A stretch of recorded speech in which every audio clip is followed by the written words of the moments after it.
Well, you know, it's always a pleasure to have PhDs finishing, because, you know, very often it feels like it's going on forever.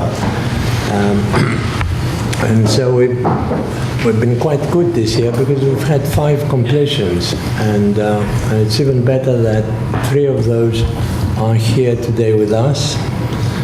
They each threaten to give presentations of at least 2 hours, so I hope you're prepared.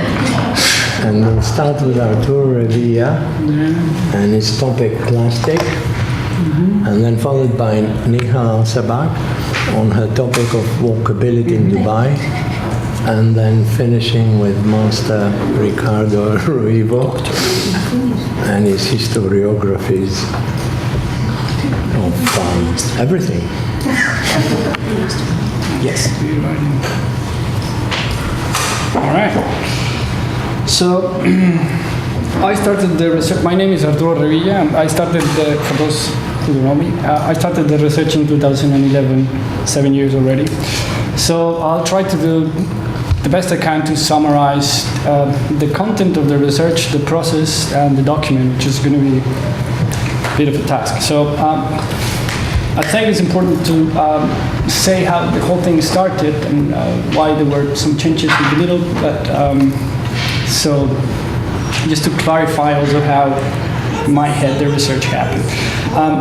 I started with the obsession of the border and the idea that reality was kind of a resultant of continuous process. So I was kind of intoxicated by this book, Alfred North Whitehead, Process and Reality, and which led, and the idea of the border and the architect as a kind of the border, and the architect as a kind of administrator and manipulator immigration officer of the border. So that kind of led me to a lot of very abstract texts. So I read from Deleuze to Whitehead to Heidegger, and I was bouncing around. My time, my research was bouncing around for the first year at least, and things were quite fussy until one thing happened. Which is that 4 things align while I was reading, which is, I think, quite unorthodox but interesting way of researching. The first one was, well, actually, the first one is as well. My disillusion with the relationship that architecture was trying to establish with urbanization. I came from a very geometrical background. I did DRL in 2007, worked with a very famous sophist that relied on his conversation to the city on geometry and the narrative of fluidity and continuity and so on and so forth. So there was a kind of a disappointment, disenchantment with what this kind of practice was giving to the process of urbanization. It was quite dry. It was quite really unappealing to me. So that's the first one. The second thing was Fernando Braudel. I came to him by accident, literally, and sorry, this is a mistake. Yeah, Fernando Braudel, who, and his concept of material civilization, which came really appealing to me, and the idea that history can be, in order to fully understand civilization, you have to look into micro-material interactions to kind of make a complete map of the destiny of, or the course of civilization. And he runs into several examples that have direct impact into what we know today as urbanization. And there's a very interesting series on, or essays or sections on Paris and the sewage, the way the sewage work in Paris, how people move water around, and so on and so forth. So it took the very abstract kind of day-to-day situation to a very pragmatic, very kind of palpable and material condition. And the other thing that was also aligned to these other 3 points was my obsession with plastic. And this is just literally, absolutely at the pink plastic in this case, exactly. At the kind of an obsession and a fascination. It's not an obsession, well, it's both a fascination and an obsession with plastic. That it was nothing but that at that point. And then Barthes' text on mythologies, where he speaks about plastic and how he sees plastic and as at the ever-ending kind of continuous process of materialization, the substance of 1,000 years that will eventually change the way we relate to our material reality. So these four things align and kind of gave birth, in a way, to this title. Plastic, the use of everyday materials as a design tool for the understanding of contemporary urbanization.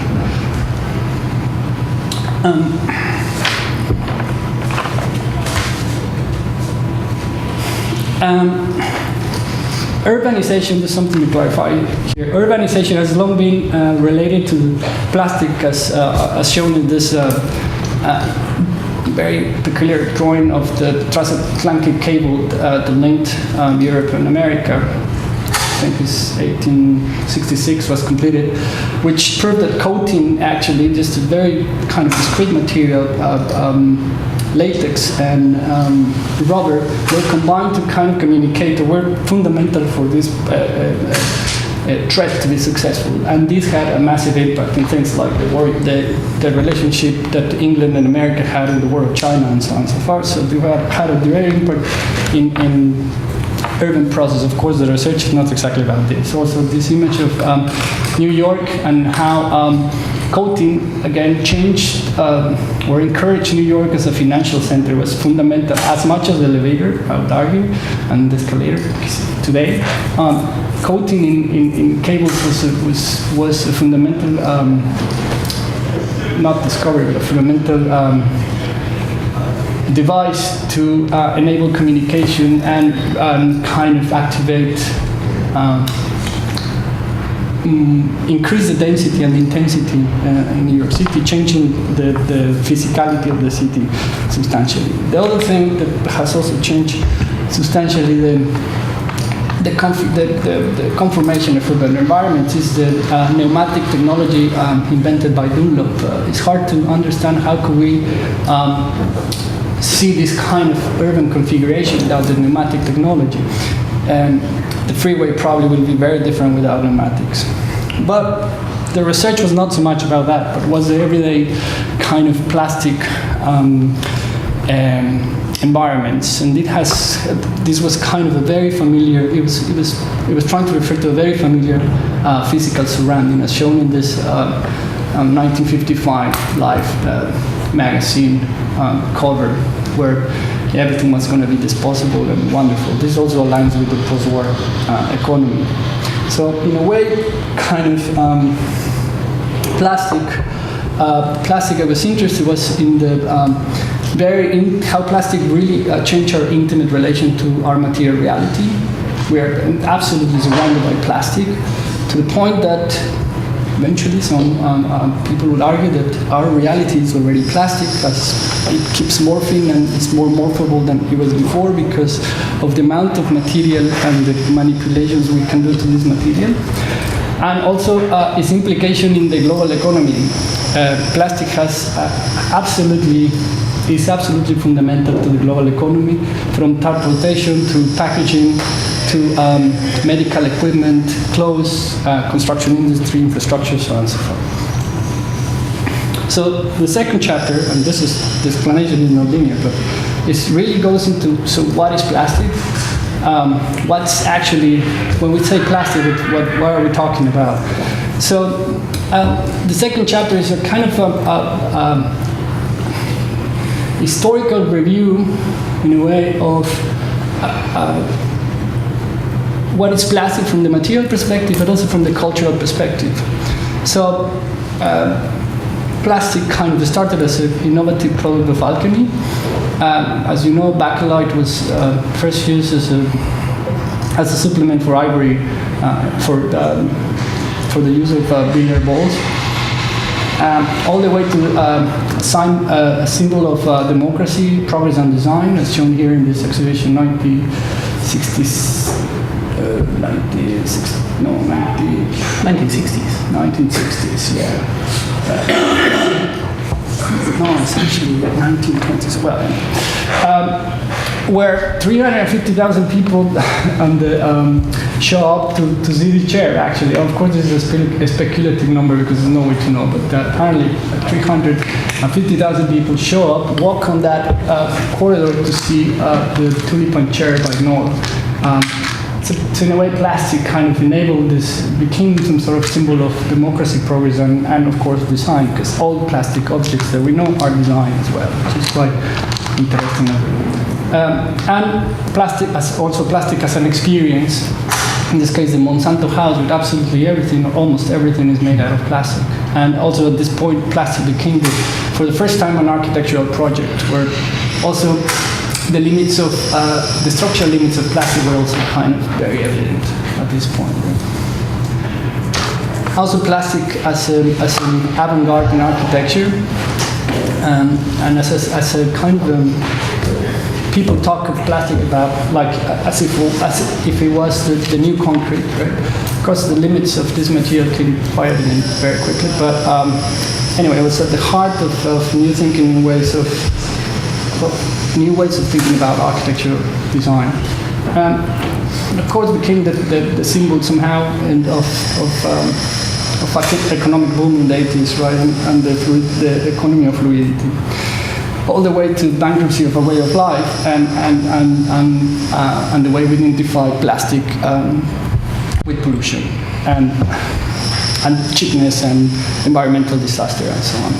So in a way, I guess the conclusion, the first kind of dive into plastic, the conclusion was that plastic was much more than a material, and was much more than a material. First, because there's roughly 60,000 types of plastic in the market, which makes it a very ambiguous term already. But also because that amount of material, as I said before, going back to Bartré's text and to the etymologies of plastic, which comes from the Greek plastikos, has changed the way we see our physical reality as something that is constantly morphing, or at least has influenced drastically the way we see it. Right? For the most.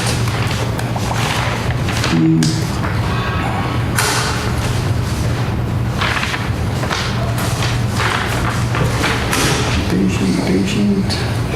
So, out of the 60,000 types of plastic that are currently in the market, I was really concerned, or the actual plastic that caught my attention was PET.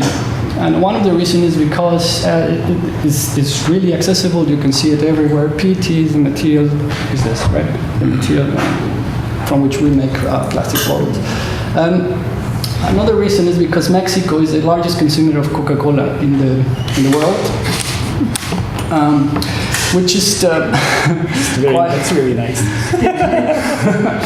Which is quite an interesting situation. You should build a wall to stop Coca-Cola from coming here. Well, no, the problem is from within, to the point that Coca-Cola has permeated the political, just like other big brands have permeated the political spheres in the US. In Mexico has happened, but Coca-Cola has permeated in a way the political sphere, to the point that in the year 2000, Mexicans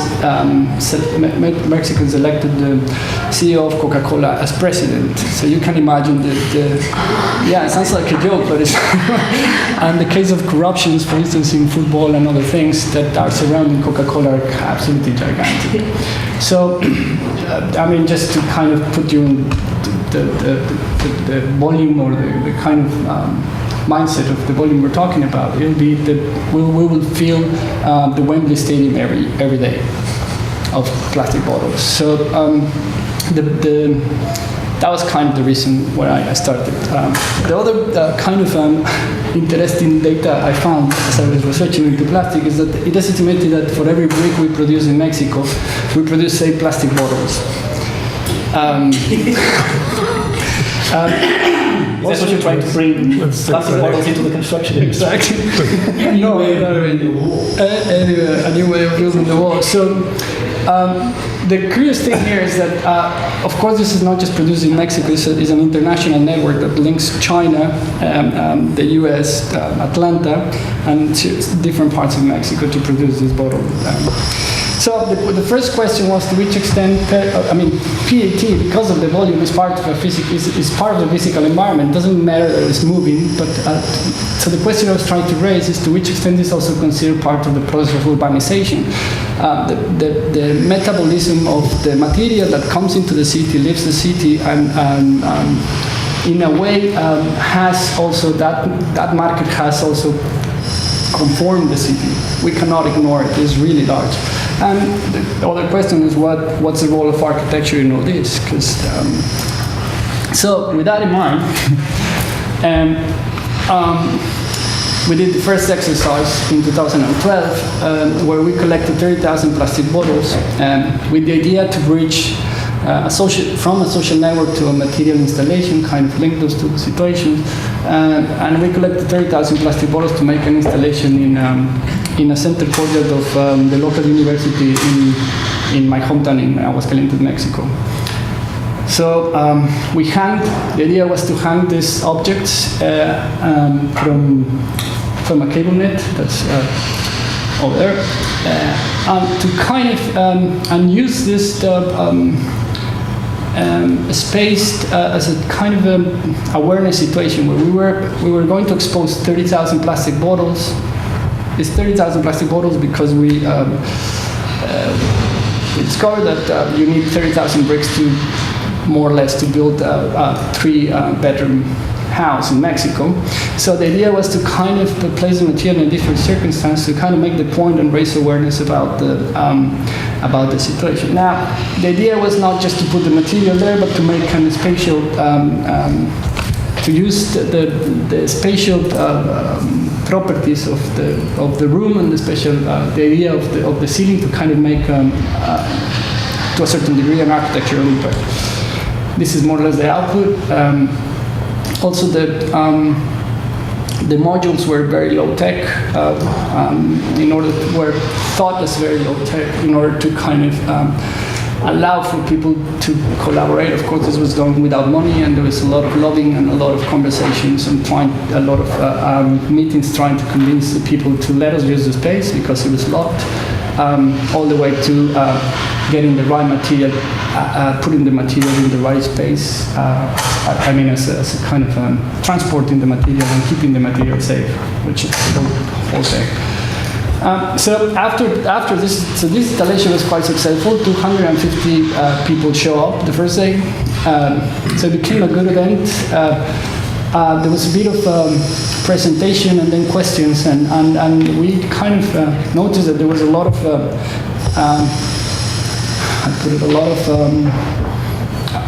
the lack of awareness and to which extent this material is part of our city is very big. So it was a successful model, and then after that, I thought it was a successful kind of process. And after that, I went to basically to start chapter 3 in my thesis.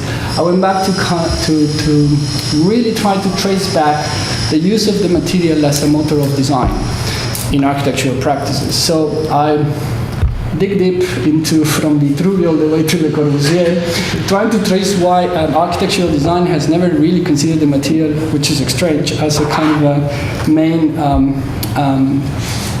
force. And of course, from Vittorio to Alberto's Linamenta and Linea Oscura, Disegno Interno and Externo in Academy of Rome, all the way to Le Corbusier, suggesting that architecture is pure creation of the mind. There's kind of a discovery, some Neoplatonic threads there, and realized that realized what's quite obvious, that the inertia of architectural design practice is that the material is always relegated to the end. In other words, in simple words, plain words, you have an idea, you project it, right, and then you materialize it. The Bauhaus is an interesting exception, which I found on the way. And the reason why the kind of, and that kind of led, where I think we are, is that kind of led to strong desire of the discipline, at least the practice of architectural design, to be around the conceptual or the formal, which goes back to my crisis with the geometrical model. So what about the material? In a way, that was the kind of question I was trying to pose. Of course, there's tons and thousands probably of exceptions, but this is just talking about the generic inertia of the discipline. The other thing I discovered within the process of this is that the design process, I got obsessed about design methodologies, the design process is kind of, because of the nature of imagining something, projecting it and then building it, the first part of the design process is always an internal individual process, because it's a mental process that gets communicated, then built, right? So this project, Bagnet, done in 2014, in the patio of the Cultural Center, wanted to challenge to a certain degree that, or explore the boundaries of that. Asked for a collective, some sort of collective tectonic system in which, again, very simple material was used, very familiar material, recycled from the bottles of Nouvelle Pet, was meant to be used to think of a collective, some sort of collective tectonic system, some sort of collective design system. Well, it's not entirely designed by the collective, but the testing to which extent the collective can design or determine the form or the shape of the growth, the process of growth of this thing. This is just a very simple body, in which for 15 days people attach bags to. And it literally grew. Without, the only purpose of this was to actually put an object to kind of make an event out of that very basic thing of putting bags into something. We found a few interesting things. Like, of course, people start playing the bags in a weird and strange way. But also, like, for instance, the governor of the city was invited, and he requested a black plastic bag to kind of differentiate his bag or his footprint into the installation, which was quite funny, but at the same time quite telling of what's happening. The last installation, which is called Plastic Spatial Machine, which has on purpose a very pretentious name, was kind of looking into the possibility of using or kind of bridging between the term plasticus, the continual manipulation or continual material manipulation, and programmatic system, or a space that was meant to be programmed in different ways. So we designed a very simple. This is a plastic pipe that was recycled from these pellets, not from the Nouvelle Pet. This is a different recycling process because it was done in a different city, which was meant to be adjustable by this very simple system. It had a thread, and you just pull the bucket, and it will basically adjust, go up and down. This is a bit of the result.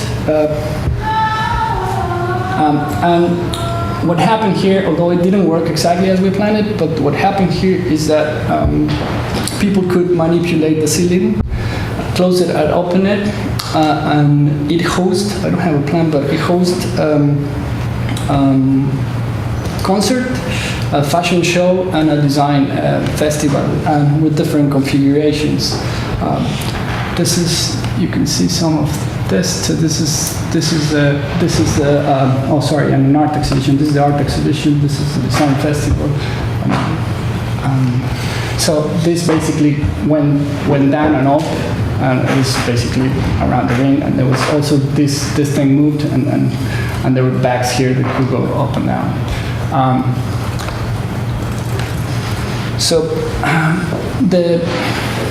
the other part, I guess, that was quite interesting during the research is that a lot of material was generated, a lot of sketches, always trying to kind of use material exploration as a kind of a first, as the first part of generating an idea, an installation, or an intervention.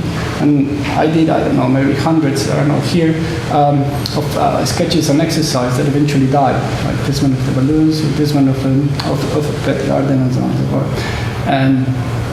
But I personally myself find it quite appealing and interesting, starting directly from the material without having a clear idea what to do, and then eventually the ideas kind of start merging, and then with the material start trying to make sense of the ideas, which is kind of what happened in the research.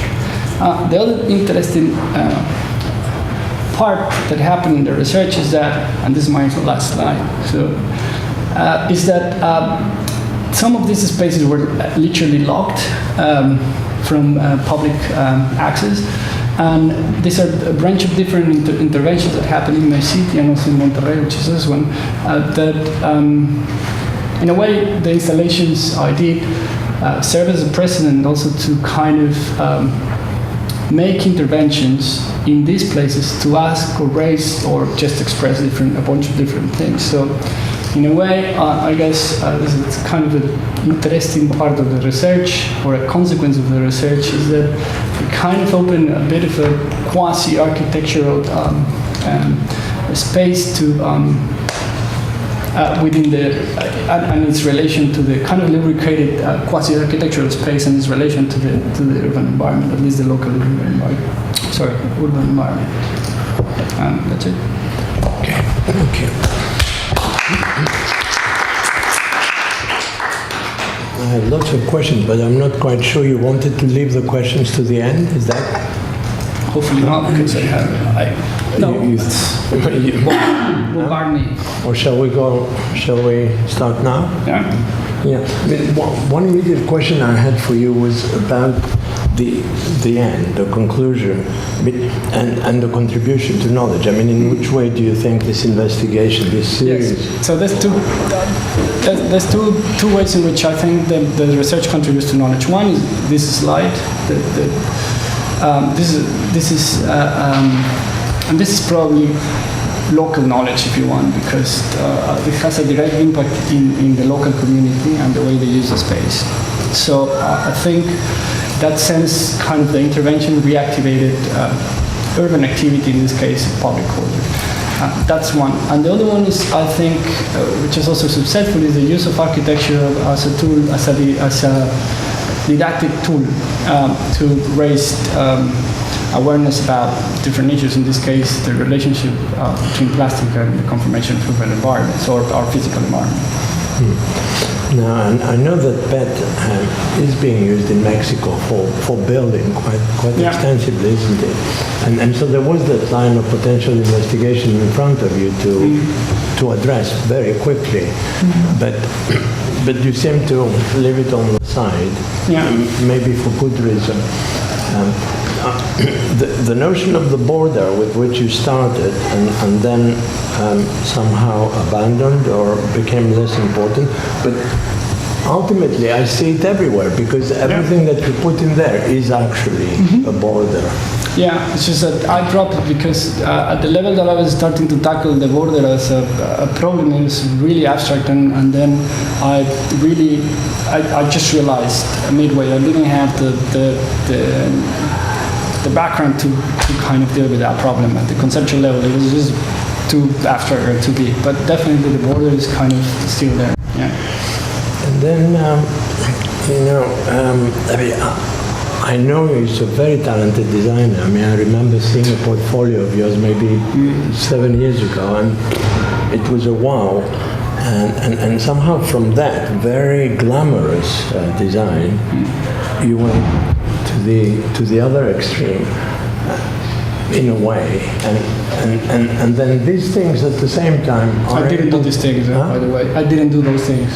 Some of those things that you showed, it's changed. Yeah. Some of those things that you showed bring back some of that glamour. I think it's quite interesting that from very glamorous, very architectural. You went to the rubbish, so to speak, and the rubbish then was made into being something architectural anyway. But other people might criticize you that the awareness of the material that is given does not in any way address the problem of that the material creates in its use. I think so. Basically, what I said is that the three installations had a very specific target. The first one was awareness. So the idea of this first installation, the idea was to raise awareness about the problem in a spatial way. So you're in space, people, have you seen this thing? Have you seen the amount of PET we use? This is just, this is just a tiny bit of what we basically consume. The second one was about participation and kind of being able to rethink a new way of generating form and with a collaborative tectonic system. And the third one was about spatial reconfiguration and programmatic loads. So in a way, now, it didn't continue as glamorous on my previous portfolio because these are actually one-to-one installations. So 90% of the effort is you don't see there because there was a lot of lobbying and conversation, which, by the way, I don't think is properly documented because within that negotiation there's a lot of richness, I think. Okay. I mean, I have a final question, which is about the process of doing the PhD and your own particular approach to it, which in a way is quite torturous, I would say, because your own admission and honest discussion and explanation started in 2011, and then a year later, perhaps not that clear which way it's going, so that there seemed to have been a lack of focus initially, or I don't know, lack of clarity in something, which way to go, or how to go. Yeah, I think not just initially, at the end as well. And we accept that, and that was discussed extensively with my viva. I think, yes, and I'm trying to close the gap because I'm very aware that I left a lot of doors open. I think, especially on things like urbanization and the role of plastic within the construction industry. But I think, especially that first year, allowed me to gain more certainty in the long run. I know the document could be much better, but that year of buffer allowed me to kind of complete a list in my head.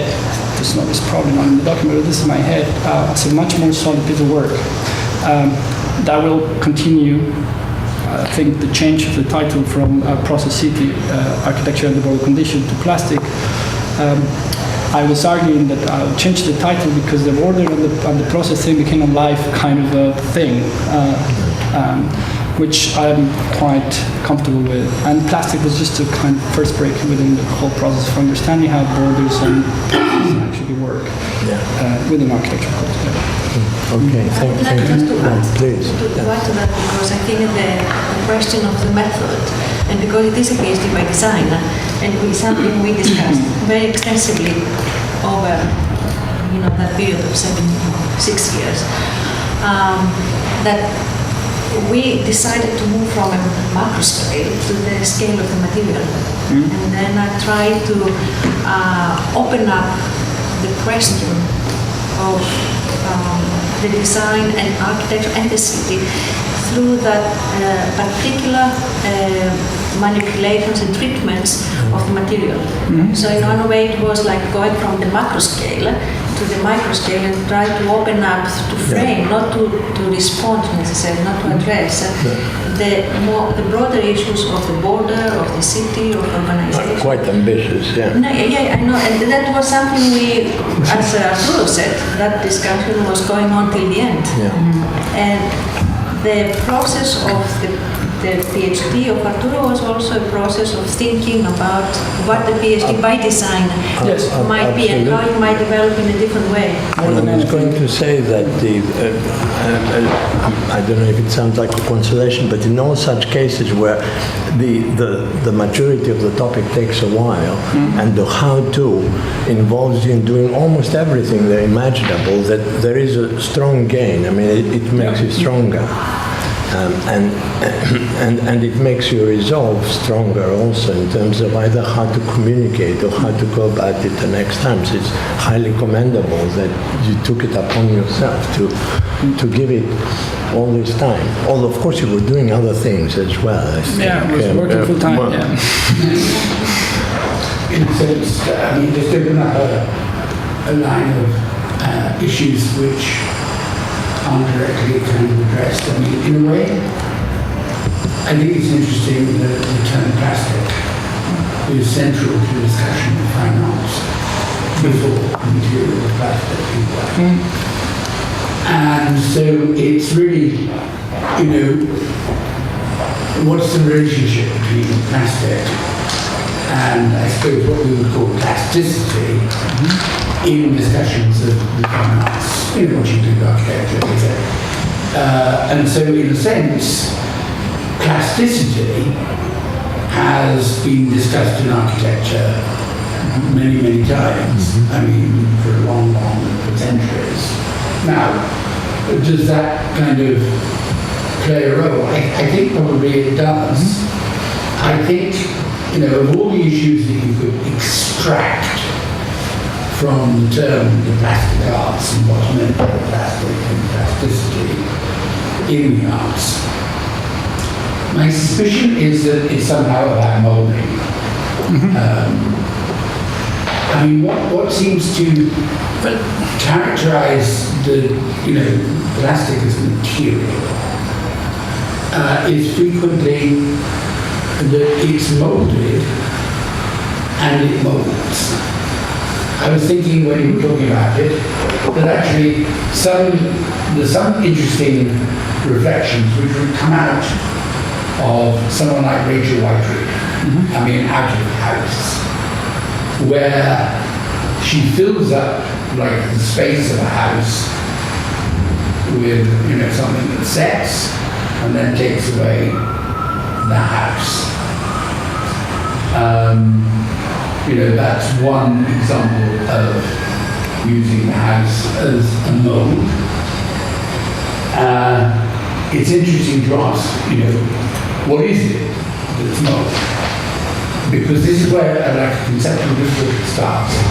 If you see the Rachel house, you have an enormous conflict between what you might call your emotional perception of the house, of the thing, which kind of looks like a house, and your intellectual understanding, which is that it's the registration of the negative space of a house.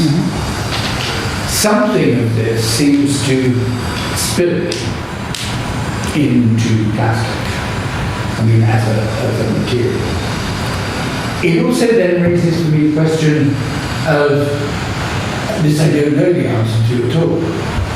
I mean, isn't the modern massive overuse of plastic related in a sense to the processes of production in which molding becomes, you know, an early example of like automated production? Right. I have a whole chapter on that, and it is true to a certain extent, but there's a big narrative.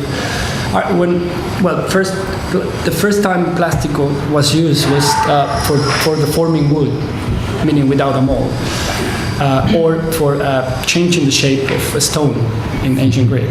So the malleability of wood was the first thing that was addressed. But you're right, on plastic, it's always mold, or has a kind of a negative that forms the thing. And kind of with, like in the example of the concrete house, I think that's kind of what's happening here, where you have a recognizable object that is a ceiling, and then you kind of establish a very strange relation to it.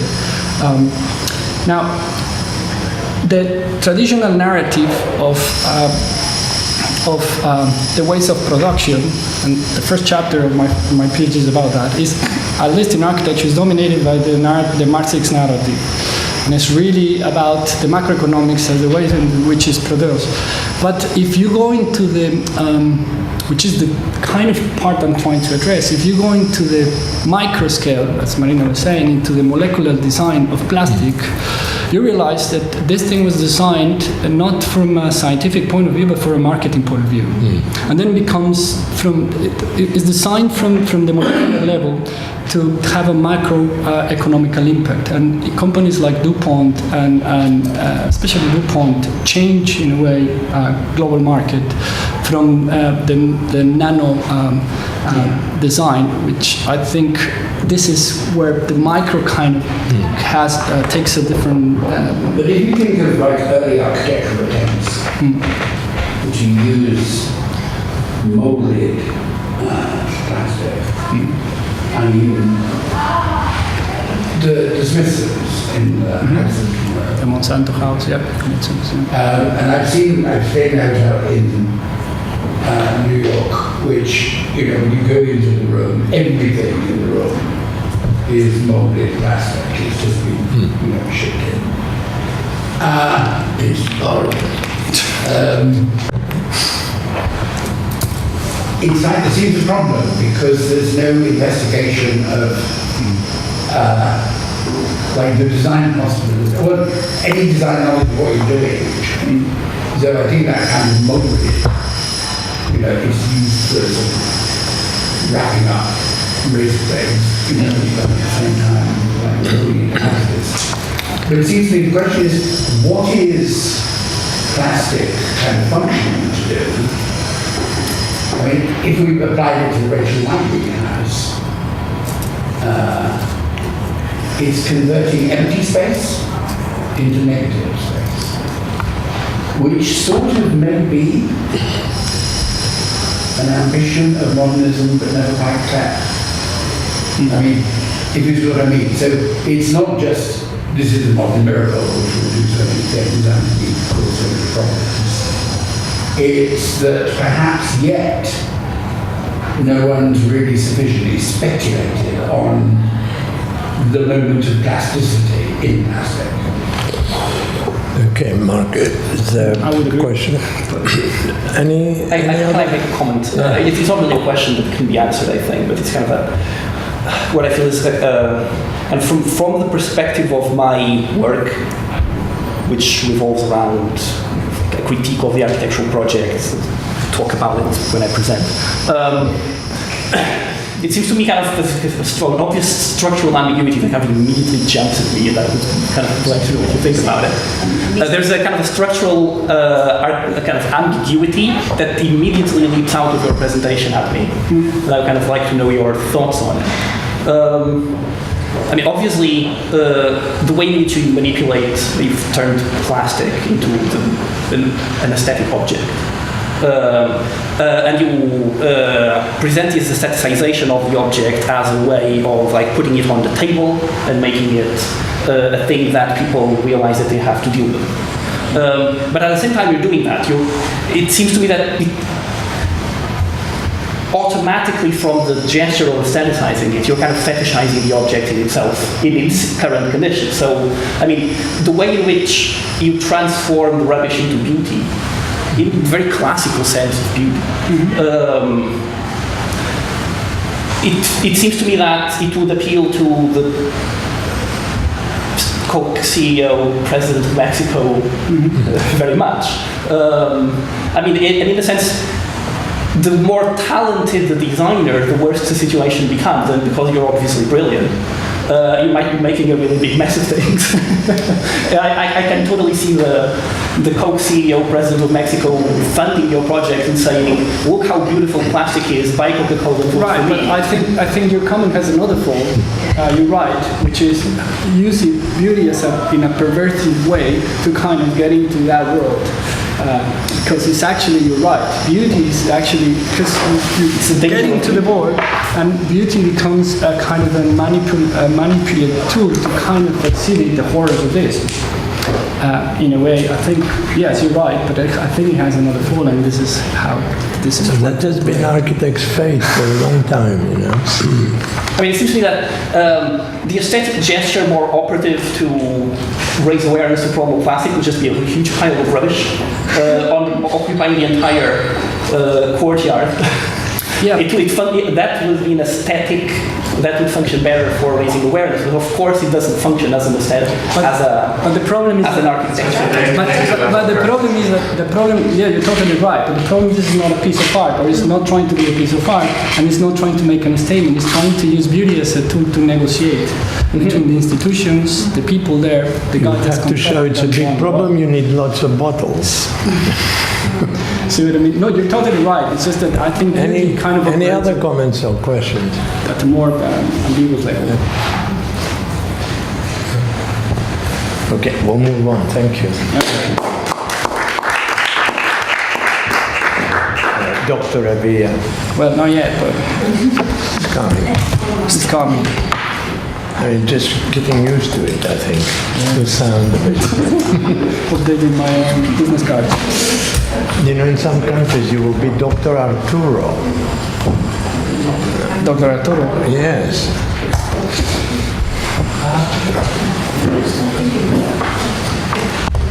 Which doesn't sound as good.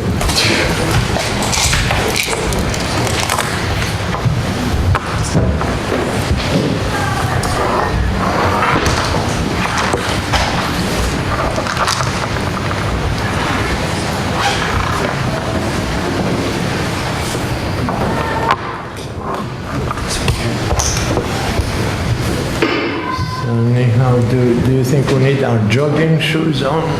No. No, you don't.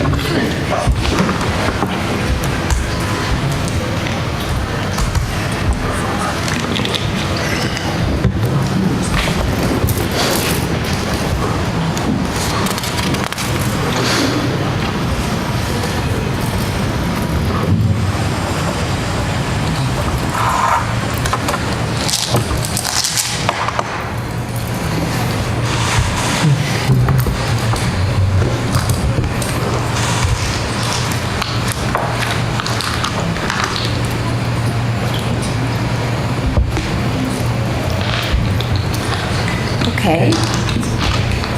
I'm Nihal, and I've started my PhD on the academic year 2013-2014, and I've submitted on 2017, a few months back.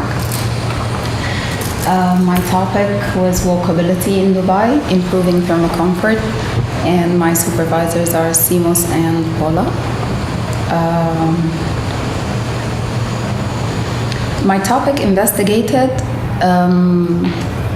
the potentials of improving walkability in Dubai in such a challenging, hot climate. So the case studies that were selected for investigations were communities, urban communities that has different facilities. So the study focused on routes between different facilities, people walking through their daily journeys to metro stations, on their daily journeys to work, on their shopping, to the supermarkets, to the mosque, and so on. There has been a dominant lack of urban design in terms of shading, ventilation, that prohibits people from walking at a longer time of the year. During a very short period of the year, you can see people walking around in urban communities, but during other times, those pathways were totally deserted. All the solutions and the attempts that were done focused on providing more air-conditioned spaces as the only solutions. Either they were in golf cars or providing continuous air-conditioned tunnels, covering up whole urban areas with glass domes in order to be able to control the environment. Before I jump into what I did, I would just provide a brief summary about the climate of Dubai. The climate of Dubai is a hot climate with high humidity levels. It has been divided into 3 climatic periods: a mild period when the weather is pleasant, a warm period, which is a very short period on April and in November, and a very hot period between May and October. Those climatic periods has helped the study focus on which areas can we improve the walkability period, and how can the urban design contribute to cooler spaces. So the methodology investigated the relation between the outdoor spaces, pedestrians, and the microclimate, aiming to improve the impact of the microclimate on pedestrians' thermal comfort. So those relations were investigated into 2 main categories: the environmental monitoring and the social surveys. Social surveys focused on interviews and thermal walks, while the environmental monitoring had more computer simulations and data logging. Accordingly, the research questions were structured, trying to tackle the main problems in each category.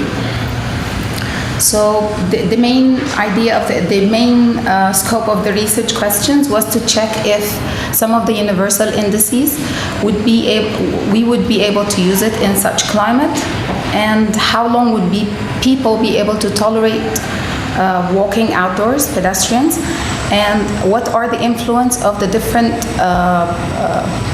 design morphologies of the built environment at different times of the day and different times of the year. I would start with the social surveys, which was the interviews. Interviews were conducted over a period of a year, and a total of 300 interviews were done with a set of prepared questions. People were stopped along their journeys to work in the 2 urban communities and to the mosque, to school, at different times of the day: morning, midday, and afternoon. The journeys were cut into different pieces based on the shading levels and the morphology, the morphological attributes of the spaces, in order to try to understand the sequence of spaces that pedestrians go to from the start of the journey till the end of the journey. People were asked to vote based on the ASHRAE scale for their thermal sensation and their comfort levels, and many other information were gathered, such as if they owned cars, their clothing were recorded in accordance with the environmental monitoring, and spot measurements were measured and documented at the same time.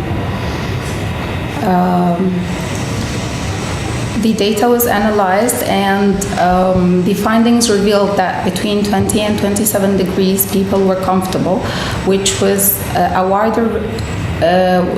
wider range compared to their thermal sensation, which was their thermal neutrality. The findings also were correlated with the PET and the MPET, which is the modified version of the index. PET is physical equivalent temperature, in order to calibrate the use of such index in the climate of Dubai.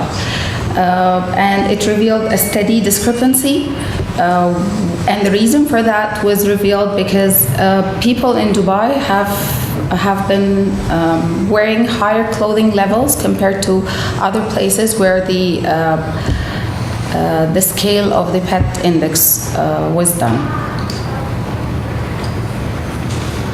A direct correlation between the increase in air temperature and the thermal sensation was revealed, and also the frequency of people walking to those utilitarian routes revealed a strong potential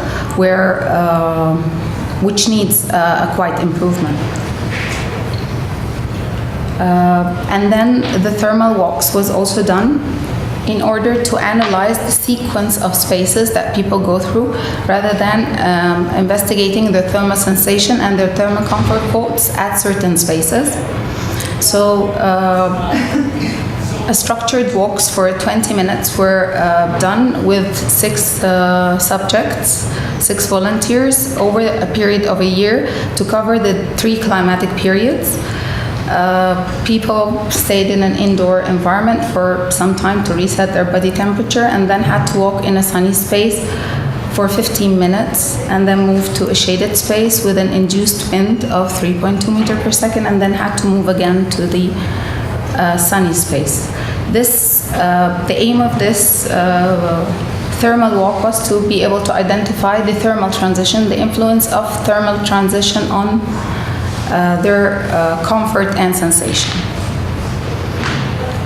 Throughout the 3 climatic periods, the fluctuation of thermal sensation and thermal comfort votes were different, and however, the warm period and the mild period were very similar to each other in terms of thermal comfort, yet not in terms of thermal sensation. So as the weather got warmer, people felt their thermal sensation was highly influenced, yet they were still able to walk. So they had a higher tolerance.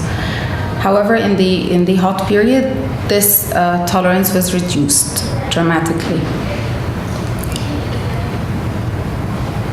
Moving to the data logging, which was I will provide the wrapping up between the conclusions of those different methodologies at the end.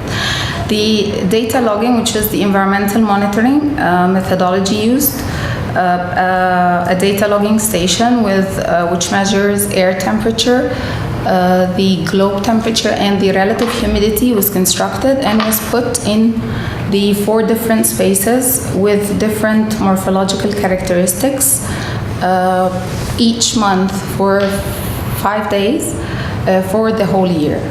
And the data was analyzed in relevance to the climatic periods again. In the hot period, which is the hottest period of the year, this is the differences between the different spaces did not record much of a difference, because as people disappeared from these spaces anyways, so it was too hot for any improvements. Yet slight discrepancies can be seen compared to the other periods, yet those discrepancies were between 2 degrees and 2.9 degrees Celsius at the different times of the day. However, during the warm period, the warmest space was the space that had no shade, that had the lack of shade, yet this space had the most or the highest wind ventilation throughout the whole day. The space with the trees, which was shaded, yet did not record the coolest space during the warm period, while the space with the building shade was more influential on reducing the air temperature. So shade was most effective during midday. During the mild period, actually the space with the trees was contributed even to warmer spaces rather than the space that had no shade during midday and the afternoon. Yet the space with a canopy, which had continuous shade throughout the whole day, was the coolest space throughout the 3 timings of the day. This was compared again to the globe temperature to understand the influence of the radiations compared to the air temperature, which is not the only influential parameter on thermal comfort, which will be assessed later. The microclimatic simulations were run through MVMet as well. A patch of the JLT area was modeled. A patch of the JLT area was modeled, and simulated, which included the journeys from the mosque to the mosque and between the metro station and the office buildings. This helped analyze the influence of wind throughout the whole day, because the environmental monitoring did not provide such understanding. The influence of analyzing the microclimatic simulation on a holistic perspective helped a lot understand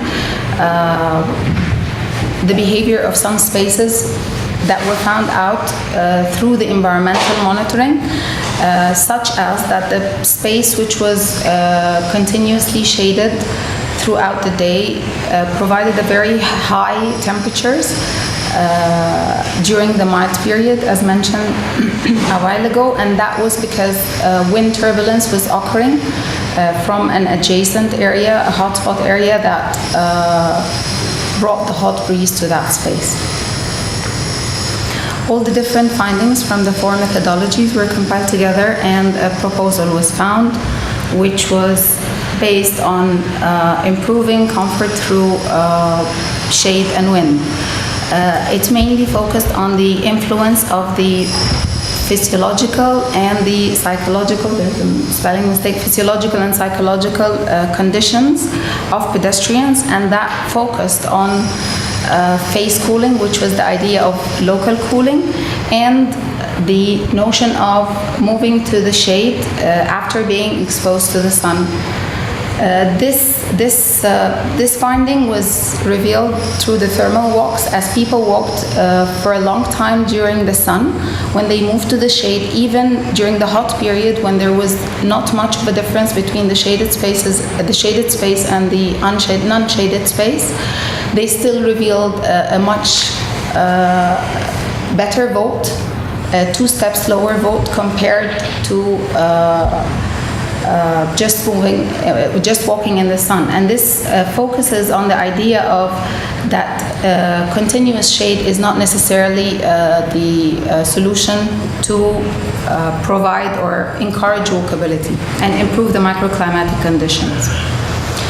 An area was identified in the previous 2 communities in order to provide the improvement along a schematic conceptual design and try to understand its influence along the 3 climatic periods. A comfort reducing zone, which was the area along patch of one of the routes that was non-shaded, which people always complained during the interviews that this area was the main reason they did not walk at certain times of the year. So this area was designed and simulated through MBMet again in order to check the influence using the index SPECT, which was calibrated at the first methodology used.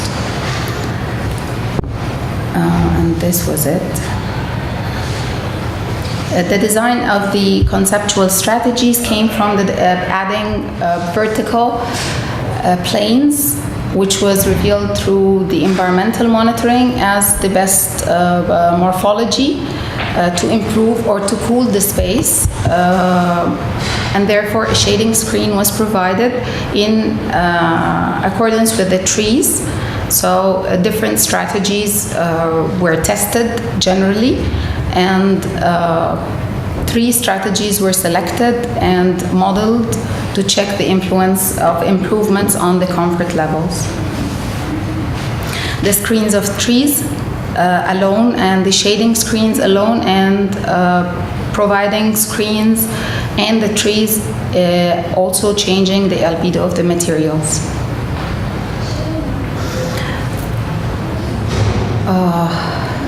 This area, this is the route where pedestrians walked with the comfort declining zone, and as you can see, the reductions, very promising reductions were occurred at certain areas along, depending along the side of the screen, which provided shade, and the time of the day again that was added.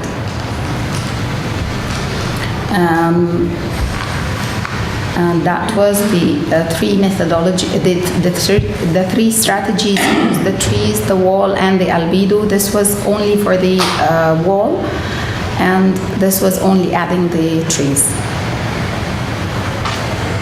And accordingly, design strategy could be developed further, which captures wind from a higher level and brings it down through an idea of the wind catcher to the face level, which provides linear shade in order to be able to improve pedestrians' comfort while passing through this zone. More strategies, urban design strategies were developed.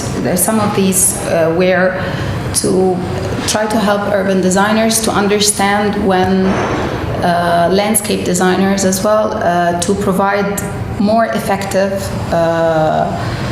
designs that would improve or influence the thermal comfort levels compared to non-shaded spaces as well.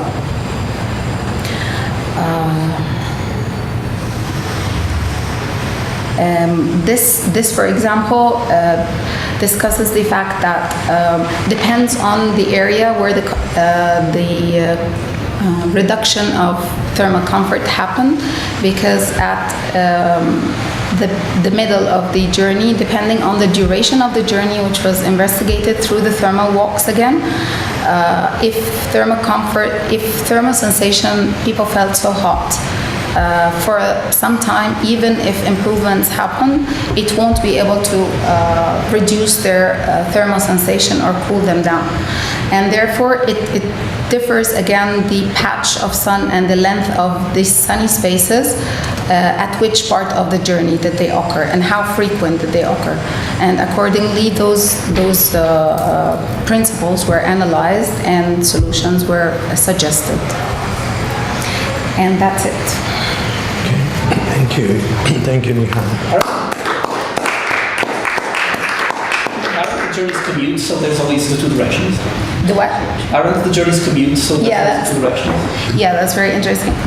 When the direction was different, so it was considered another journey. So basically, because the direction it's all based on the sequential spaces. So I had the spaces analyzed.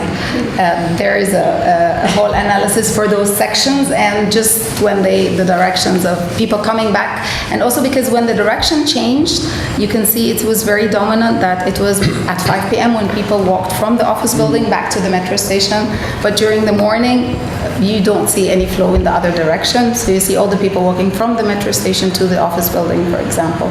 So also the time of the day changed when the direction of pedestrians changed as well. So is this kind of a continuous effort at kind of technical optimization of shading solutions, like compiling all possible information you can get? Yes, because I would say that the reason for using many methodologies is that in order to find solutions or actual suggestions for urban designs, one would need a very developed simulation tool, which unfortunately is not available, and therefore bridging between the different methods was done. So it compiles, brings up all the different findings from the different methods. So in terms of walkability, which was the central concept, obviously, I mean, the topic could be declared in a number of different ways, but say walkability makes one think, visualize being in the city, walking up and down, and then or not being able to do so because the conditions are so terrible, as you will have seen. I mean, the hot period peaks at 45 degrees centigrade, and then everybody disappears. And movements of people happen from the air-conditioned car to the air-conditioned office to the air-conditioned house, with transitions that last seconds, and therefore you alienate yourself completely. So it's not it's not so much technical optimization as to understand what are the things that are happening. I think Essentially, Your point, Yes. which I take. I mean, it seems to me that I've got no quarrel with like what you said, and it was very clearly done, and all the rest of it. It seems to me, however, you've got to like negotiate the limits of what you've done and begin to sort of communicate with something outside that. Yeah. I mean, on that question, you know, I mean, one could, in a way, even within the parameters that you've set up, say, well, the obvious thing to do is just not have air conditioning. It'll kind of reduce the, you know, it would, in some sense, it would work. That was actually. But I don't think, I don't kind of think the people who would commission this kind of research would like to hear that answer, and certainly not the consumers in that. I mean, the point is this, that in some sense, you're dealing not with an internal physiological condition of humans, but with a historical problem, that, you know, from the late 20th century or something. Amongst the expanding expectations in society was temperature organized on a basis that they would probably call comfortable. So it's part of the, you know, insane global illusion that there is something called the comfortable. And you can detect this institutionally, you know, why are hospitals hot? You know, I mean, they're not there for any kind of health reasons or whatever. So, you know, what the question is, what is that? I mean, I was reading a book recently on the history of girls' boarding schools in England. You could say the entire institution is determined to subject young girls to intense cold. Almost everyone who's interviewed for the book, what they remember about school was the intensity of cold, but over about 10 years, you know, they say, what did you get out of your school? I could live with the cold. You know, it's kind of very, very strange. So we find the English could invent such a bonkers idea for the purpose of education, you accept the cold. But of course, the real thing was that people thought cold was good for you, not only both physically. do you have a question for and spiritually? Well, it's like within. I mean, it seems to me your thesis would gain, in a sense, from plausibility, if you also recognised that there would be completely different ways of looking at it, with completely different kind of answers. Otherwise, you're sort of allowing your thesis to occupy a sort of universal techno-physiological condition. I would just add the part which I missed. I don't know how. It's the influence basically of the air condition, which is a very common culture in the Gulf region, the air-conditioned controlled spaces, and that shift to the outdoor, and how much influence did it have on pedestrians throughout the year, and that temperature difference between the indoor and the outdoor versus not being there or not having those air-conditioned spaces. Would people have more tolerance to those changes in the environment? So, yeah, that was a big part of it as well. I'd be quite interested in how the wish for comfortable temperatures and heat, and air conditioning negotiated their way through religion. Because I think that would provide a lot of very interesting questions.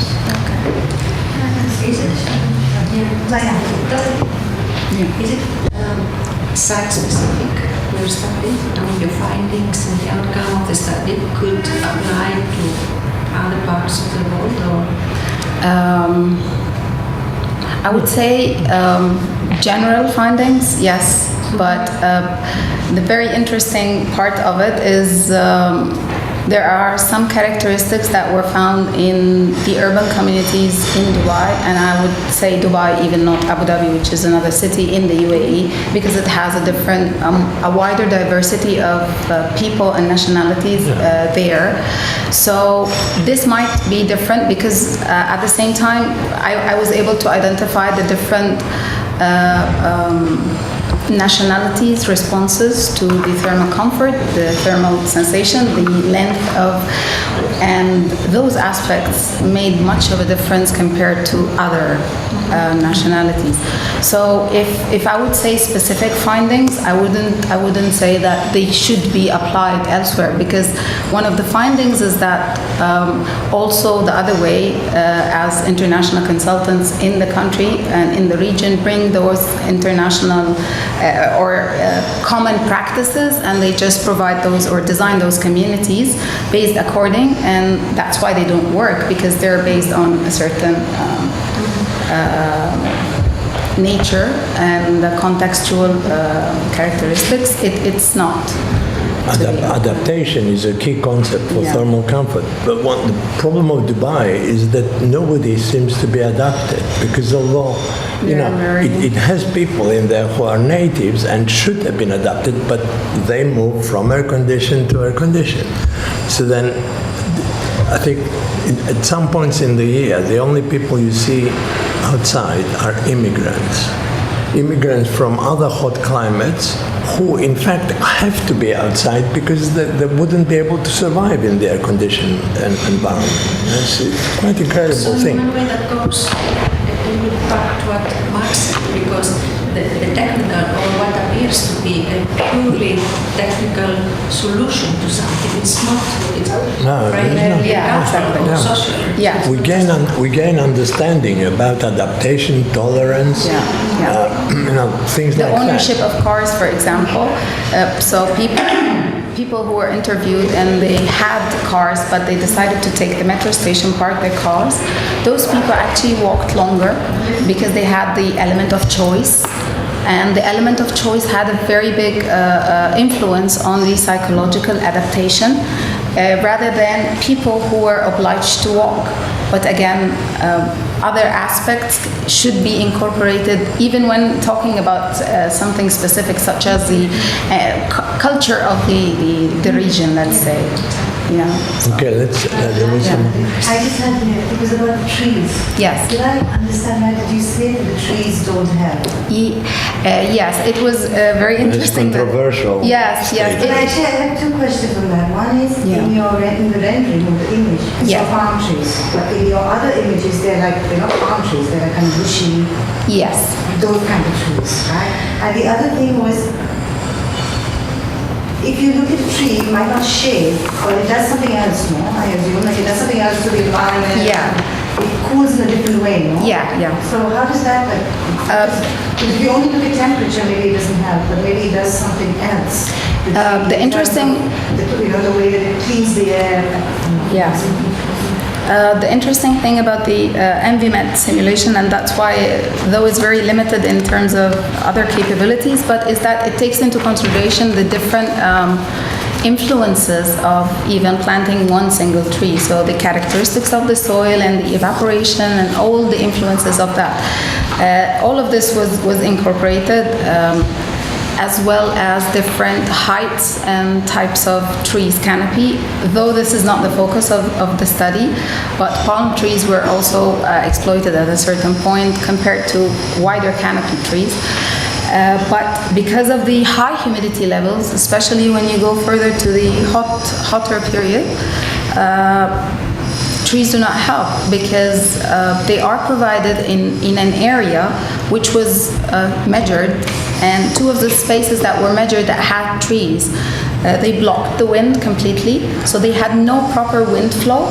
So I would say that if you were to plant trees and depend on the shade and the cooling from trees, you would have to give so much consideration to the direction of wind and the accessibility of wind throughout to the pedestrian level. In that case, they actually provided a higher air temperature, globe temperature, and humidity throughout the day, yet not usually not during early mornings, because the sun disappeared and the spaces had time to cool and the night flush happened, and that's why you find those spaces during the hot period might not contribute to much higher temperatures. So in this climate, it's very critical to use vegetation and wider, dense trees as a mean of providing shade, even as a mean of providing cooling to the outdoor spaces.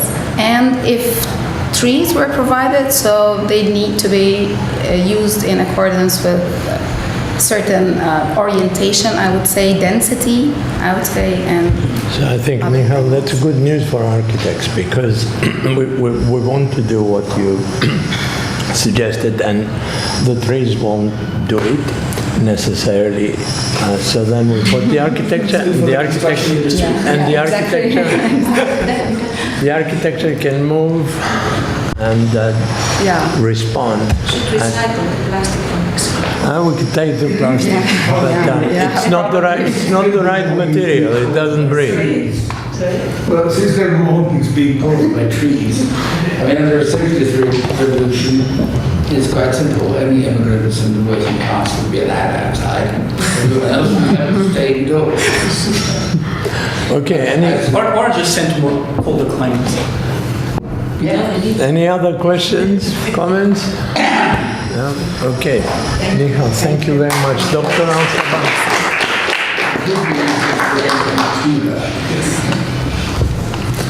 Okay.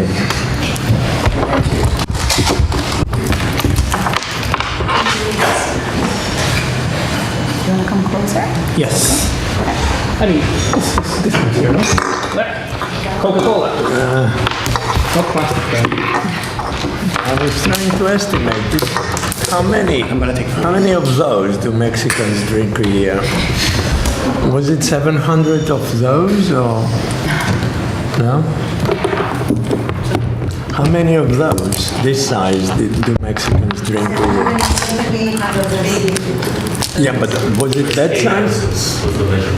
Yeah, well, I was trying to convert it to milliliters. I think they're drinking one like this every day, or maybe one like this every day. So to fill a stadium, what did you say? Filling Wembley Stadium every day with plastic. That was Arturo's estimate. How much now? Arturo's estimate of empty bottles would that they fill Wembley Stadium. Many, yeah, too many. You get enough bottles to fill Wembley Stadium. Everyone should drink about 6 pints of liters a day. Okay. Dr. Ruivo.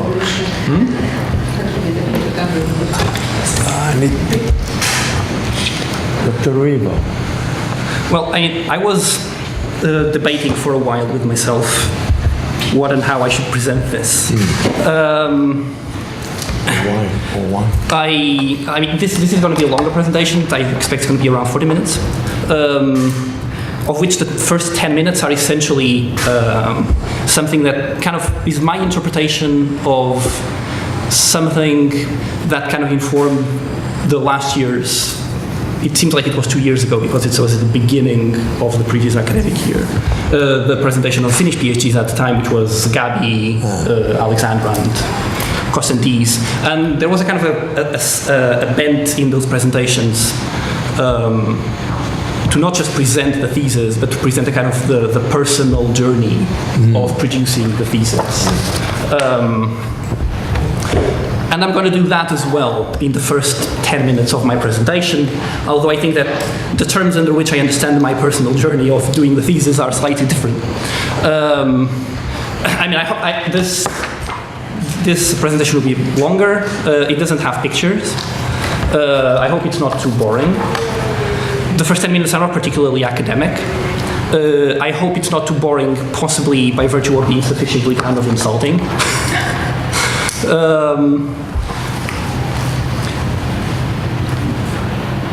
Yeah, I hope that it kind of the introduction functions.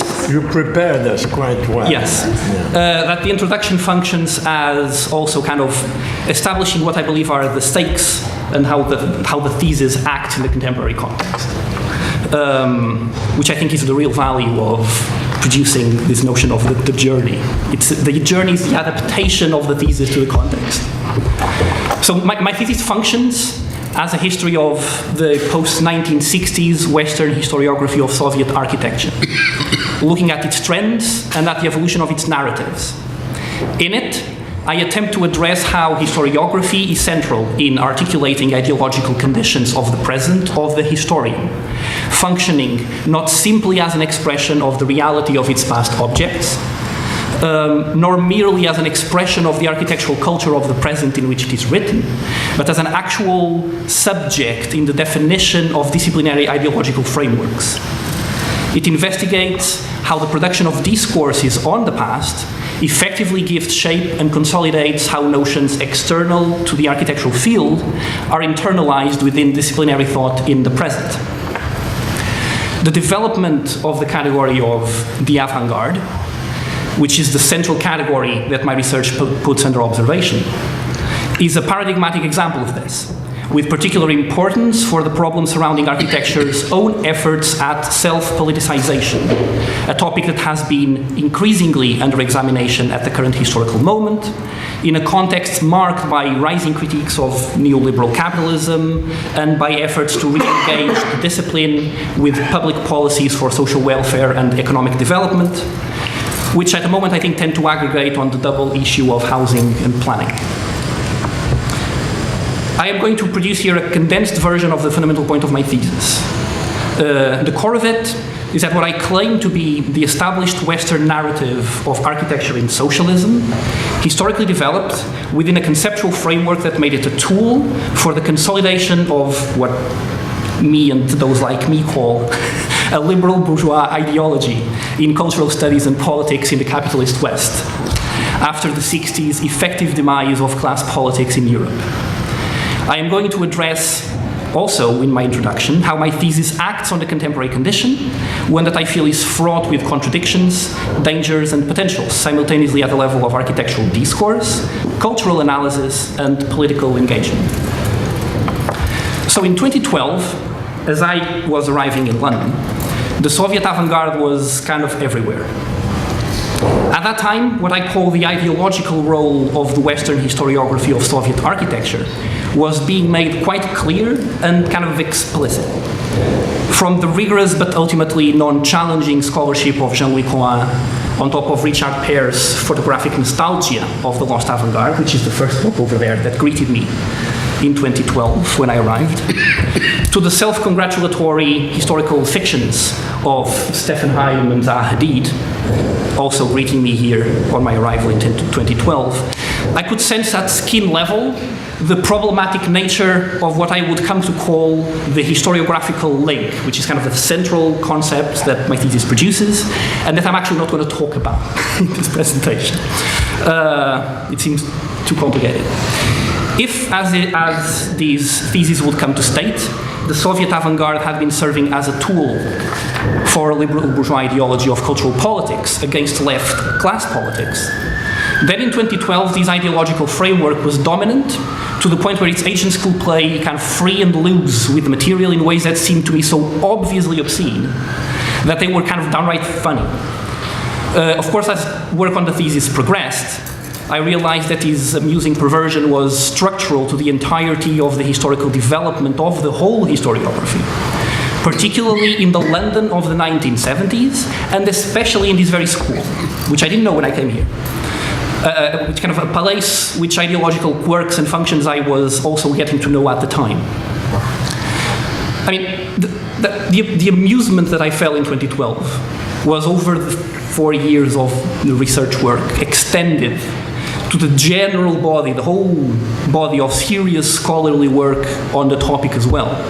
and work often done by very knowledgeable authors whose competence as historians I cannot begin to approach. The fact that I kind of started finding the whole thing kind of funny could be seen as one of the perks of having produced the work. A serious critique of ideology seems to almost inevitably produce, as a byproduct, a certain degree of kind of cynical amusement. Probably since its very inception. I can picture Marx smirking as he wrote the 18th Brumaire of Louis Napoleon.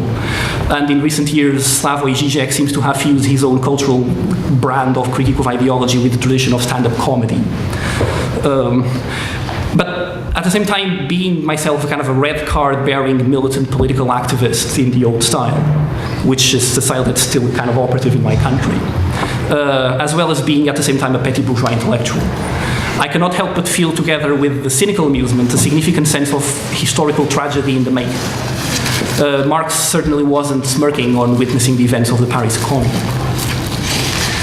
As my cynical petty bourgeois eyes delighted in the self-congratulatory first world liberal nonsense of 2012 London, my Marxist communist nose felt at the same time the smell of gunpowder.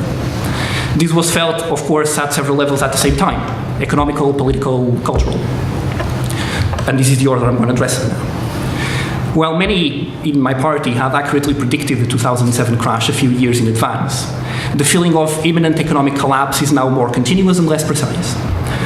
This is, of course, because the crash is ongoing and being managed as such, since the central banks of the first world decided to forego their own strict ideologies of small government and deficit control and began printing currency in the billions every year to hand out to a financial sector that only breeds because it's intravenously linked to state life support.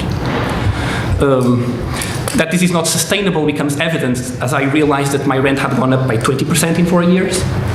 And I learned that housing inflation in London remained until last year at an average around 10% per year since 2012, in what was undoubtedly the biggest financial bubble in history. That the attempts to manage the burst are doomed to fail is evident, and what we instead have seen is a kind of an almost tactile feeling of disjunction among popular classes between an Obama effect rhetoric of liberal progress and the spiraling reality of austerity and social economic collapse. I could not have foreseen in 2012 that by 2017, when I would be finishing my thesis, by a convoluted irony of historical fate, liberal bourgeois ideology and politics would begin imploding on the 100th anniversary of the Soviet Revolution. And so today we witness a contradictory entrenchment of liberal bourgeois ideology in the political discourse of the currently dissolving version of the capitalist regime. The re-emergence of class politics comes subsumed under a reactionary layer of cultural politics, in working class reaction to what I think is a skin-deep progressive cultural politics of a liberal left that is involuntary thrall of the gospel of the free market. This liberal left, infected, I think, to the marrow with Western exceptionalism, middle-class privilege, doubles down on its own project of cultural politics and increasingly rejects class politics on the very basis that it often comes co-opted by the cultural project of the right, with the next logical step being the explicit hatred it often shows for the working class, the unwashed masses of the basket of deplorables. And in ultimate historical irony, which is great because it makes my thesis extremely topical in the present moment, as a replacement for the traditional right conservative scapegoating of immigrants or Islam as the external enemies on which the subjectivity of the masses must be focused on, instead of the internal contradictions of capitalism. The liberal left now resuscitates as an external source of the problem the fabricated tale of a resurgent tyrannical imperialistic Russia. In 2017, in this context, where political lines are redrawn and redefined, we witness at the same time a kind of a pungent revival of this convention tale of the Soviet avant-garde in the liberal celebration of the cultural conquest of October. If in 2012 this was amusing, against the backdrop of 2017, it became kind of somewhere in between sad and hysterical. That the liberal project of the neoliberal stage of capitalism has been stretching its contradictions to the brink of rupture has become quite evident in the milieu of London architectural education. Teaching at the AA over the period of 4 years has been enough to realize that the dominant ideology under which first world architecture still presents its identity to the global marketplace of ideas is changing rapidly. The perceived formalism of its currently dissolving version is under increasing suspicion, and both academics and students move away from the futuristic, fanciful gestures of liberal artistic freedom, and instead emerge new versions of the project, which is the second central category in their observation. And these new versions come grounded on discourses of social engagement. The old order dies, somewhat fatefully in cases. And kind of the leftovers of the passing system, like Patrick Schumacher, sensing he is about to be swept away into the trash can of history, tries to make himself again the talk of town by committing the structural honesty of even before being finally committed to the eternal oblivion of the neoliberal bin, openly starting to smell like it. And against this, I think challenging discourse is rising, carrying their own dangers, and ultimately powerless, but carrying also, amidst the false consciousness of their projects, parts of the truth of what must be the quest for an alternative. These invariably reintroduce what I call in the thesis, after Tafuri, the ideology of the plan, into what had become since the 80s merely the project of the project. Projects such as that of Pier Vittorio Aureli, my second supervisor, inject an invigorating radicality of discipline and commitment, cracking splits in the dominant aura of liberal self-satisfaction that are simultaneously appealing and scary to the new generations of students and academics. His critique of liberalism and the way he carves a path for political engagement that cuts through the vines of middle-class, empty formal masturbation opens a field of critique within which my thesis itself becomes possible. And yet, the same ideology of the intrinsic politicality of form does not structurally escape the established condition of avant-garde thought, I don't think. And reactionary perils of this 21st century architectural version of what Marx and Engels called feudal socialism are increasingly felt on discourses that follow his. Perhaps less scary to the new generations, because less structurally challenging, are a plethora of discourses and quasi-practices that emerge, riding the wave of a nostalgia for what is mostly a neoliberal interpretation of Keynesian politics. This is the philosophy behind last year's Pritzker Prize and Venice Biennale. Self-proclaimed new engaged generations, of which one of the loudest London con artists is, I think, our very own Jack Self, redesigned the formula of the liberal interpretation of the avant-garde, attempting to weave a logic of local intervention, presented as socially aware, within the existing structures of financial domination of basically parasitic rentist capitalism. These are almost always the refurbishment of established gentrifying practices through the introduction of discursive leftist cliches bereft of content. And the return to the scale of the local is basically the expression of the collapse of the capacity of real estate investment today, when the bailouts of corporate welfare made finance independent from the housing credit market. That these discourses make the explicit case for the need to peddle the idea of socially aware architecture to capitalist investors, at the same time that they champion tired formulas of grassroots investment and self-building, in the face of an accepted as fact notion of the historical impossibility of the return of state investment, or in other words, the plan, is intrinsically linked to the character of their projects as nothing more than middle-class utopias, where the contemporary objective social economic status of the working class is entirely besides the point. And yet, even these, I believe, desperate liberal, usually neo-modernistic follies, in their relative indifference to the problem of form and their emphasis on capitalism as condition, carry usefulness in the return of the notion of on-the-ground engagement with concrete conditions, often in the form of a newfound professional interest in themes around social housing. It's generally within this latest type of discourse that the more up-to-date doses of Soviet avant-garde appear. One relatively widespread phenomenon that my thesis leaves out is an interest in post-Khrushchevite Soviet brutalism, part of a wider revival in mainstream architectural taste of late modernism. While I have not looked into these discourses with any systematic degree, it is hard not to intuit in them an injection of a revolutionary aura via the Soviet examples into the Western style of the architecture of the era of Keynesian planning, which is entirely understandable at a time when moderate social democratic promises like Jeremy Corbyn, Bernie Sanders, Jean-Luc Mélenchon, it's fine, are so outlandish to the mainstream liberal realm of political possibilities as to appear revolutionary. Distaste for welfare state forms, however, remains in the minority compared to the renewed fascination with the period of the avant-garde. And rightly so, I think. For how could the dominant ideology of discipline retain its petty bourgeois notions of cultural leadership were actual planning to return?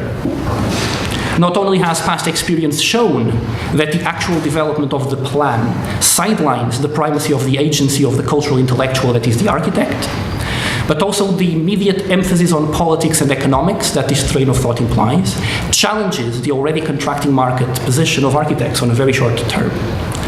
Thus, architects still prefer, over the renewal of an architectural ideology of the plan, to pursue what could be described as projects of cultural resistance. A resistance always made in two directions, simultaneously against the neoliberal politics of the current capitalism, and also at the same time against politics tout court. Against the realization that political action, not cultural reaction, is the operative method of struggle. And this brings me to my thesis. The Soviet avant-garde fits today like a glove on the hands of the Western cultural intelligentsia. No longer in the period of its post-plan 1970s rise, but in that of its contemporary fall.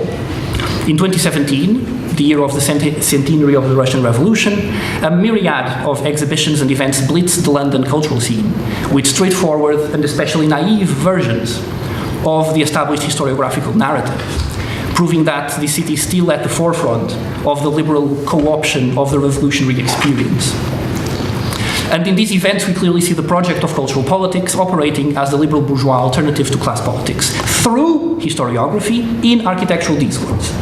And I will produce one single example, which is a description for an event at the Royal Academy of Art in London in April last year, part of a series, there are loads of series and every institution has one, on the Soviet avant-garde.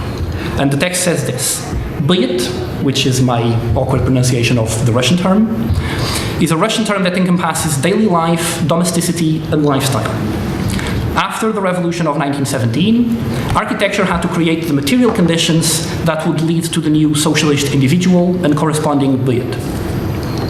The term therefore carries an ambition of utopian projects of the past and invites us to consider how contemporary architecture can serve, or indeed facilitate, a way of life for our time. In post-revolution Russia, communal housing was the primary mechanism to create a truly collective society and eliminate the bourgeois domestic sphere.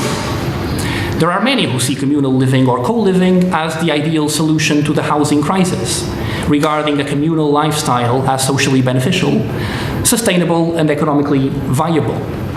The idea of pooling funds, space, and resources for greater shared gains is becoming increasingly enticing, and many are willing to give up on privacy to achieve these benefits. I think we see very clearly here how the Russian concept of byt is kind of historiographically imbued with revolutionary potential, and then it's morphed into a form of cultural resistance to the economic tragedy of late liberal capitalism and its crisis. And this resistance embraces the scarcity created by the crisis of the profit margins, and it then fetishizes its social consequences, presenting overcrowding and poverty as progressive opportunities. In a non-dialectical fashion, by the way. I could also say why they are progressive opportunities, but precisely through radicalization and not through kind of acceptance. So the explicit politicization of the Soviet avant-garde becomes an ideological facilitator for what I call a pseudo-leftist architectural cultural project of neoliberal communalism. I'd also add as an aside that this method of achieving a kind of metaphysical meaning in architectural discourse is funny, it kind of functions sort of an inverse version of a Heideggerian discourse. Substitute a German word to meaning relationship with a Russian one, and now instead of the metaphysical thing being fascist, it's revolutionary. My thesis proposes that this particular ideological articulation is historically constructed from the 60s onwards through two key categories, the two I mentioned already, the avant-garde and the project. By the project, I mean the concept of Fourier attacks between 68 and 73, from Theoria Historia to Progetto to Pier. I will not describe in detail his argument. I will just sum it up in a sentence using slightly more Marxist terms than those he achieves. It's going to be a bit of a mouthful. For Fourier, the project is a specifically architectural article of intellectual petty bourgeois ideology that attempts to messianically overcome social historical contradictions. And by this, It means that it attempts to kind of project, design a future that, while seemingly without these contradictions, actually reproduces the existing social structures that enable the continuation of a privileged position to intellectual labor in the capitalist general distribution of labor.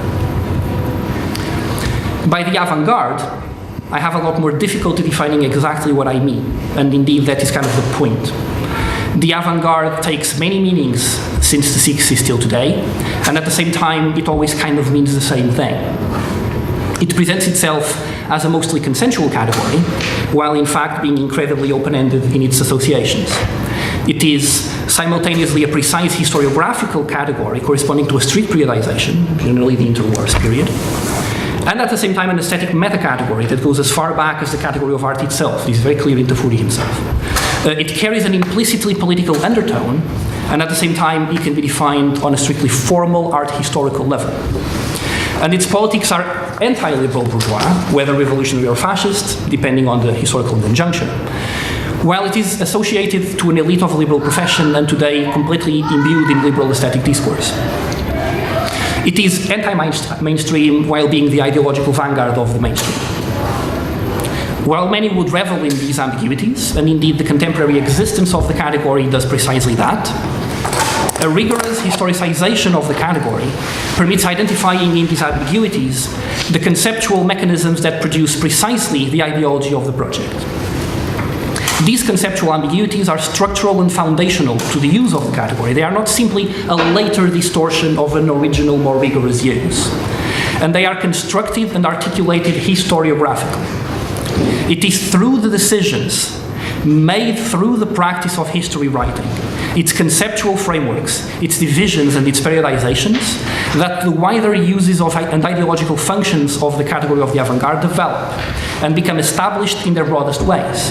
And in the definition of these uses and functions, the role of the historiography of the Soviet avant-garde is instrumental in the specificity of its political articulation.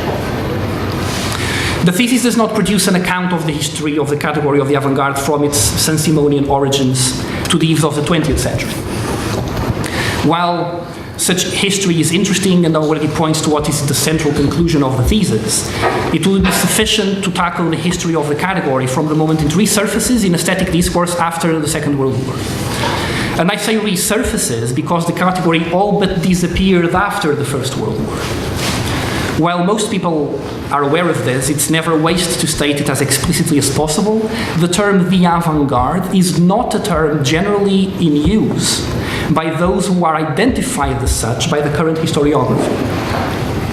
This is especially true for the Soviet avant-garde, that operates in a context where the vanguard role was clearly attributed to the party as a political agent, not to cultural agents. Agents of what we would call the avant-garde thought of themselves as part of the specific trend or movement they were organized around. They were suprematists, constructivists, formalists, etc. And they fought for their school, often against others. The notion that despite their quarrels, they all have a fundamental commonality that enables us to place them all in the same conceptual box is never fully generated by those agents themselves. But it does emerge slowly from the political struggles they engage in. So we see the constructivist group OZA establish an alliance with their foundational enemies in the remainders of the old Asnova, which were generally called formalists or rationalists. In 1930, in the context of OZA's political dominance in Moscow's architectural circles and their push for a unification of all movements under their wing in a new group that they call VANO. We see also how the newer group VOPRA, called the Proletarian Architects, who had joined the other two in 1929 in a joint declaration defending what we would call modernism, I guess, and denouncing traditionalist architecture, would refuse to join with them in 1930 and immediately after make the constructivists their main target. A clear periodization that matches what we now call the avant-garde does not really become formalized until after the war. And it comes, curiously enough, as an article of Stalinist critique. While the younger generation of architects who led the later group VOPRA did establish the constructivism of their elders as their enemy, and they did accuse them of being just as formalist as the first group as Nova, against which the constructivists fought, Constructivism was for them specifically the constructivist group, not a general umbrella term for every single architectural trend and movement founded before theirs. But it did become an umbrella term with the emergence of the category of socialist realism, which isn't really formulated with too much precision before the short period between 46 and 48, when Soviet cultural policies were defined by Zhdanov. Constructivism as a meta-category for essentially all architectural and visual arts groups from the revolution to the early 30s is then a kind of, as a term, the first form of what we call the avant-garde, and defines this periodization. But it comes from the enemies of the avant-garde, the term itself becoming kind of a slur. It remained so during the whole Khrushchev period. In the mid-1950s, Khrushchevite critique of Stalinist aesthetic guidelines does not make any real break with the category of socialist realism, and it doesn't resuscitate the avant-garde and modernism in general. It entirely continues the condemnation of constructivism. It just thinks that both Stalinism and constructivism are all formalism, and from now on we're going to have the real proper non-formalist architecture. And of course, while we generally perceive the Khrushchevite phase as a kind of a return of modernism, this is absolutely the opposite of what the discourse of the Khrushchevite debate is. There's no return of anything. The return of modernism, or rather the return of the avant-garde, is only really takes place in the mid-60s by what become, over the 70s and the 80s, basically the established historians of 20th century Soviet architecture in the Soviet Union. It's when Khan Magomedov, like the biggest historian who published all his work in English in the 1980s, begins writing and publishing his first papers, for example. It's in the mid-1960s that the avant-garde is resuscitated in the Soviet Union, obviously, funnily enough, at exactly the same time when the interest in that object is kind of taking place in the West.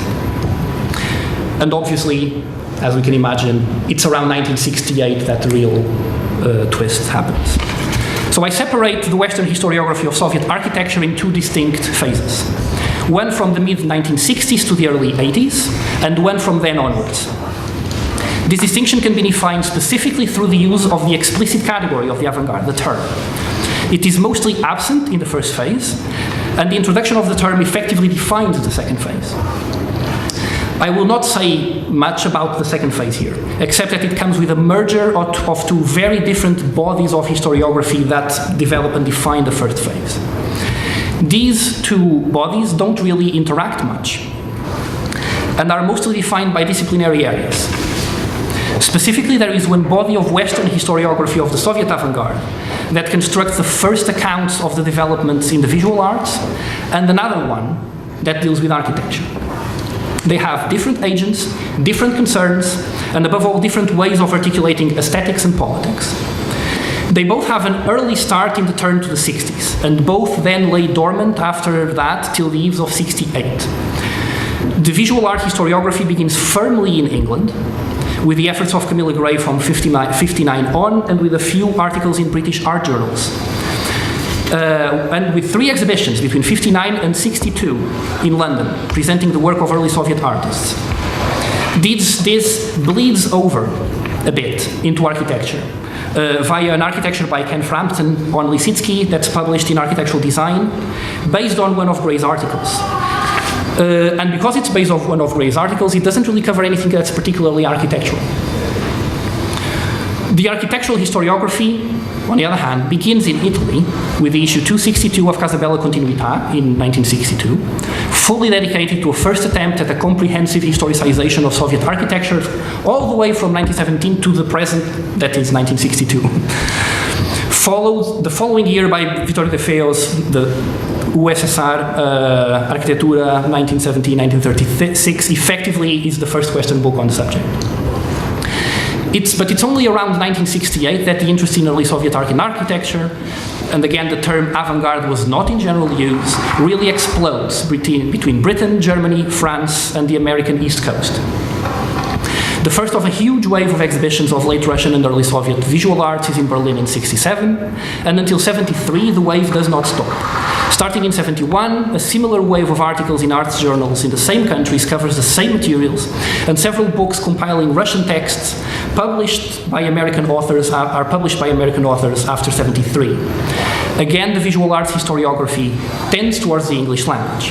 Meanwhile, the architectural historiography remains in Italian and French.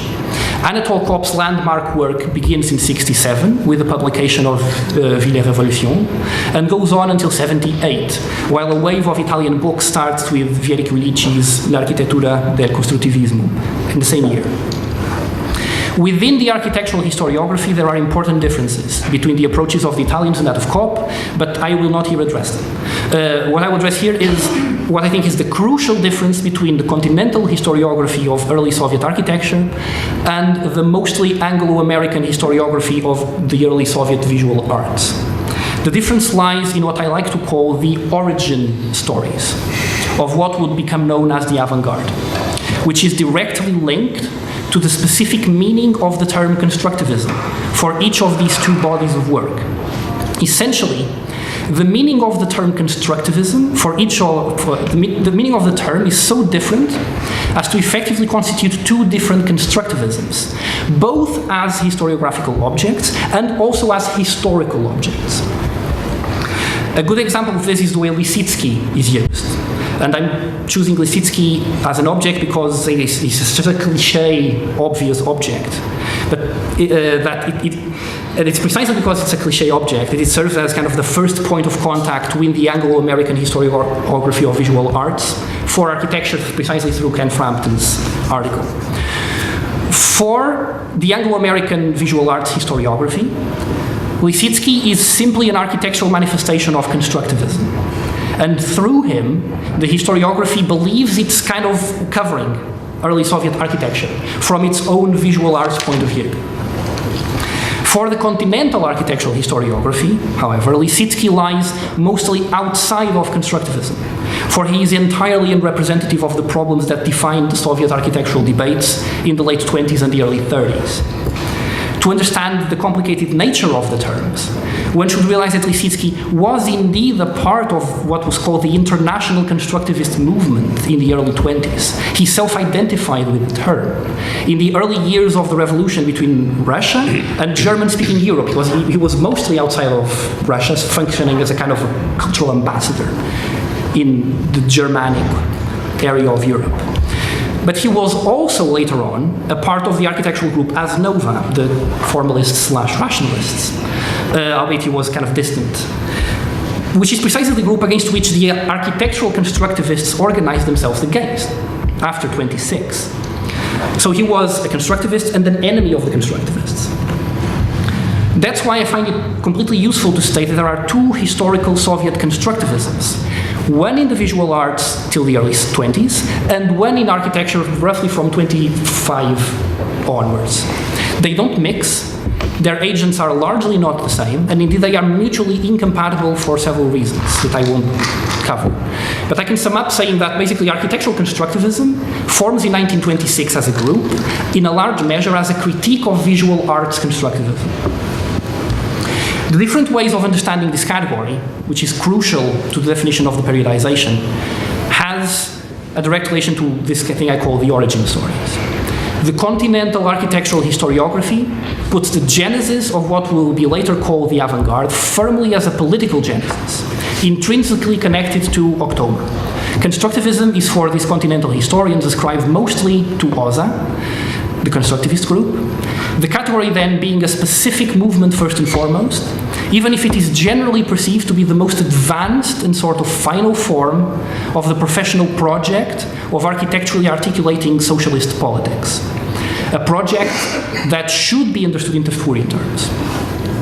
With constructivism, architecture would fulfill its mission to plan the reorganization of the built environment to produce the new man of the future. And that this cultural project of liberation failed is then taken as a sign of totalitarian counter-revolution. As such, the fate of constructivism as a cultural project is intrinsically tied to the revolutionary political project. The historiographers of architectural constructivism, especially Anatol Kopp, do not find a similar project anywhere else, nor can they. They simply take what essentially I think is a kind of the Trotskyite role of the defeated true revolutionary that was betrayed by the development of real events. According to this, constructivism must carry the meaning of this specific political dimension and cannot function as an umbrella term. The one they use for that purpose is a very neutral term to just call it the 20s. The Anglo-American visual arts historiography exists in complete contrast to this. It has a much more formal definition of the object it studies, extending its genealogy into the late 19th century.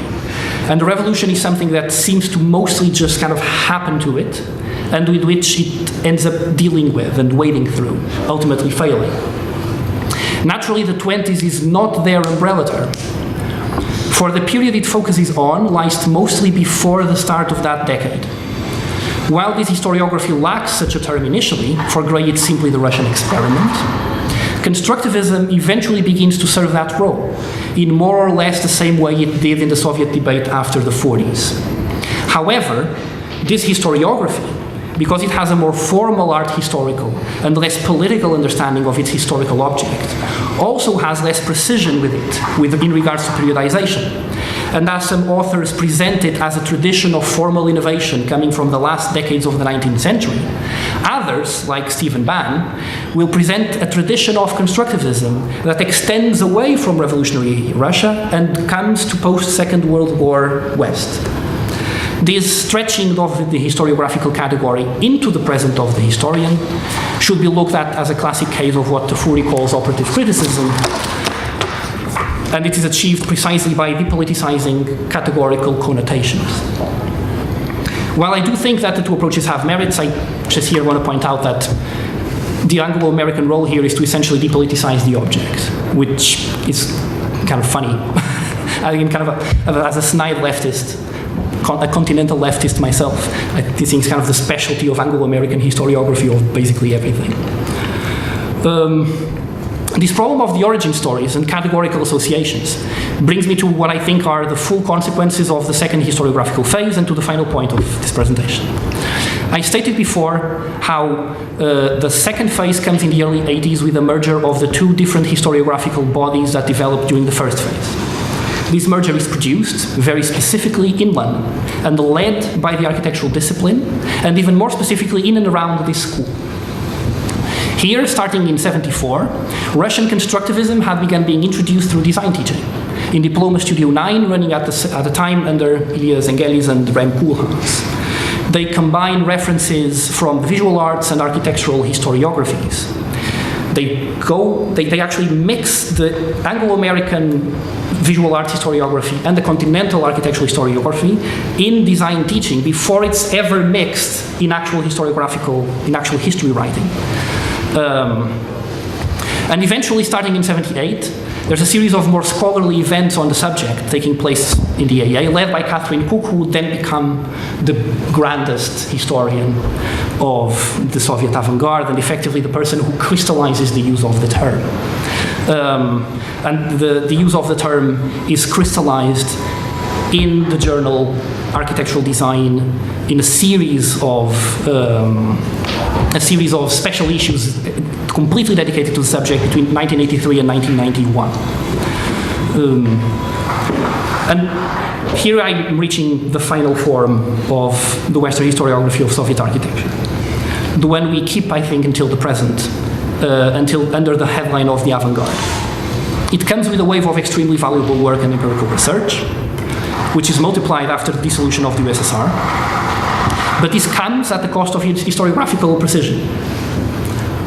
For as the two historiographies merge, the visual arts, English one, and the architecture, continental one, they also merge the properties of each of the two constructivisms that they were separately dealing with. The intrinsic cultural politicality of the project of constructivism, as it is understood by the continental architectural historians, is fused with the relative imprecision via depoliticization of the umbrella term constructivism of the Anglo-American historians of the visual arts.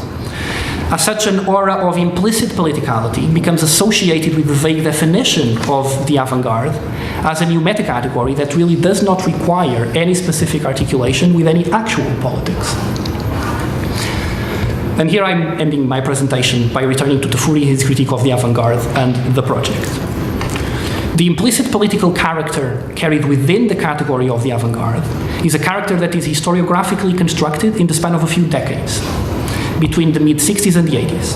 Tafuri points out how the historiographical defeat of the avant-garde comes as the material conditions for real planning develop.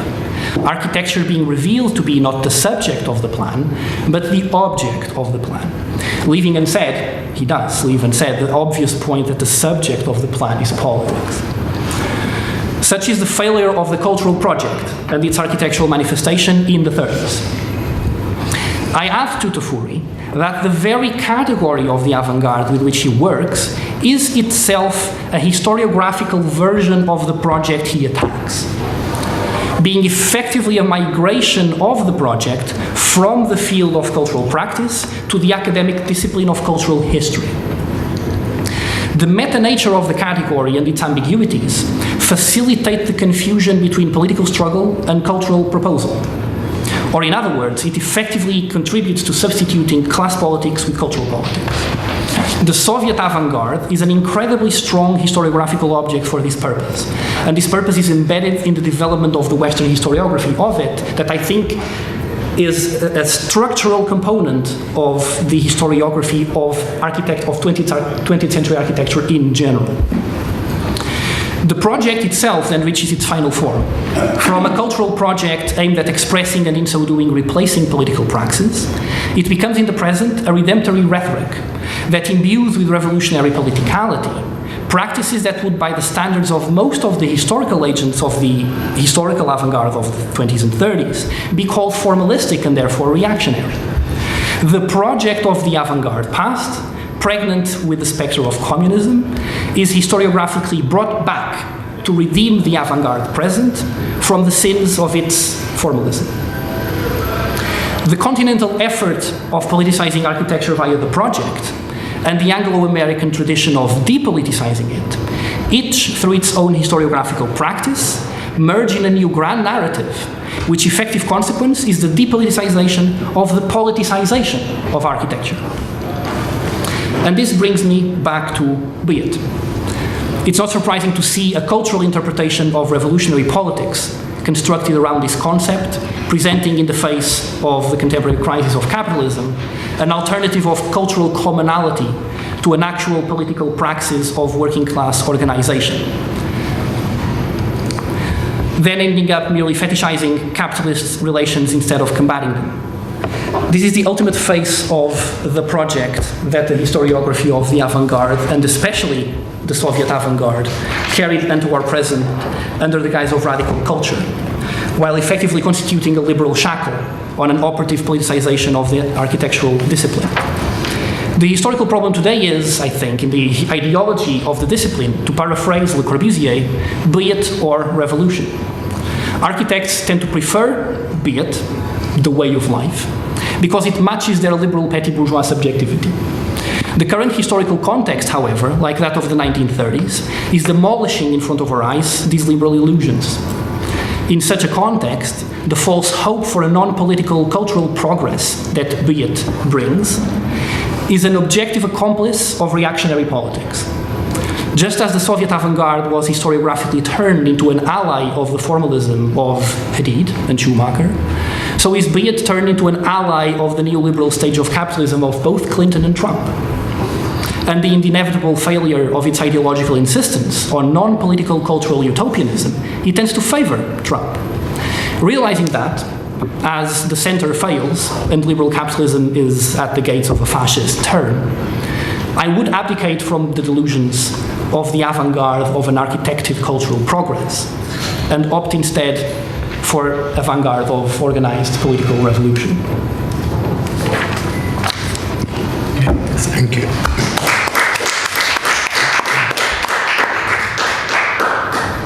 Who wants to start?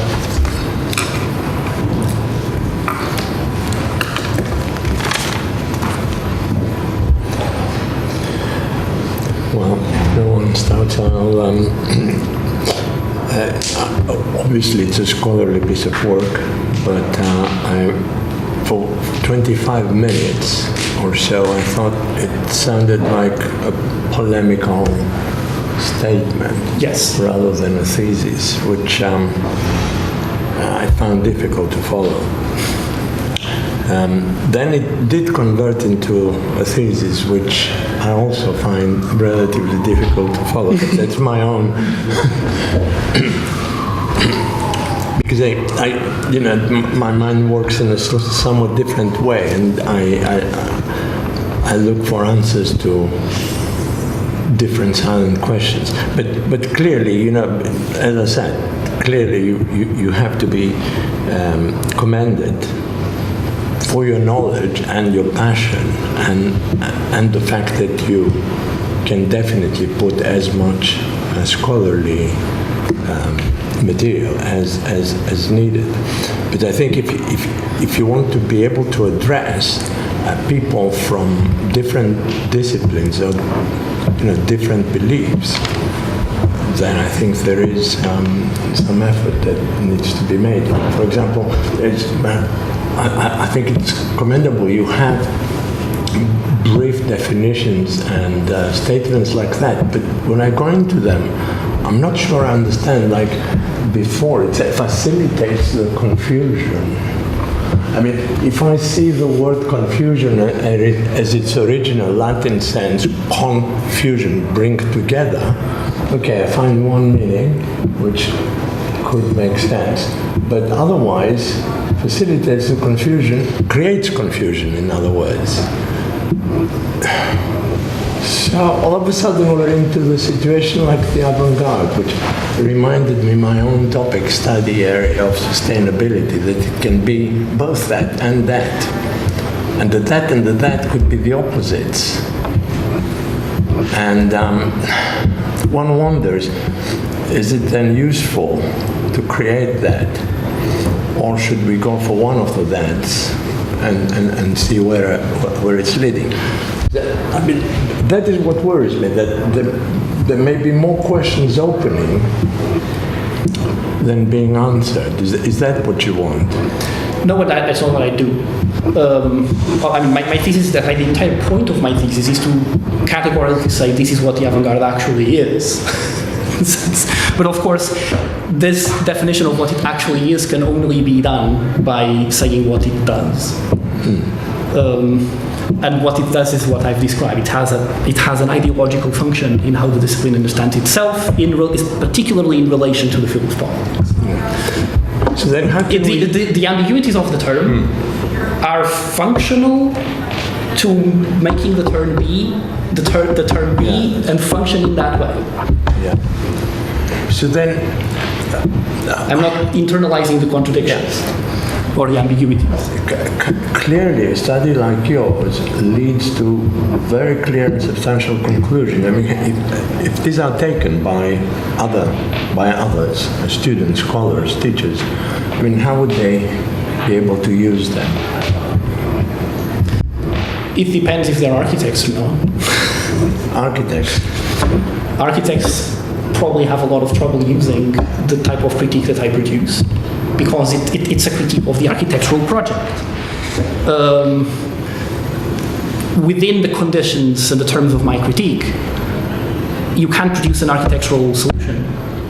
You can't come up with an alternative architectural project for the problem, because the problem is the architectural project. Of course, I mean, we can have a kind of general discussion on how architecture deals with its own kind of project over the 20th century. There are periods in which the project becomes kind of fades away from the architectural discipline. There is an architecture that doesn't really have too much of a project in it. This is very clear precisely in the Khrushchevite situation.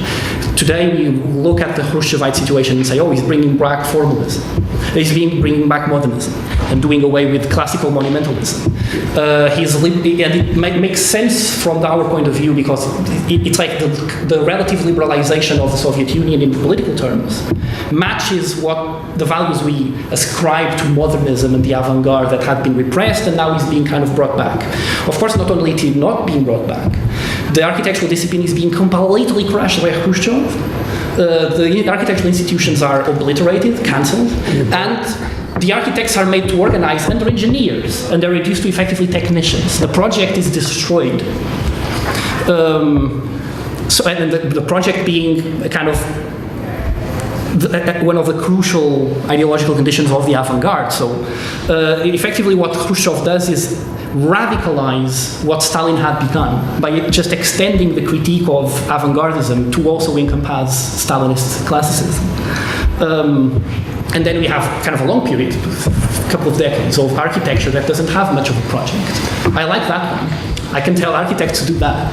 Okay, but we moved away from the question, and I was just wondering something that perhaps you might not like, but I had a sudden notion that there was a similarity with the discourse of Arturo, because in a way, both you and I were expressing some mild criticism about, actually doing art or architecture of a kind from that.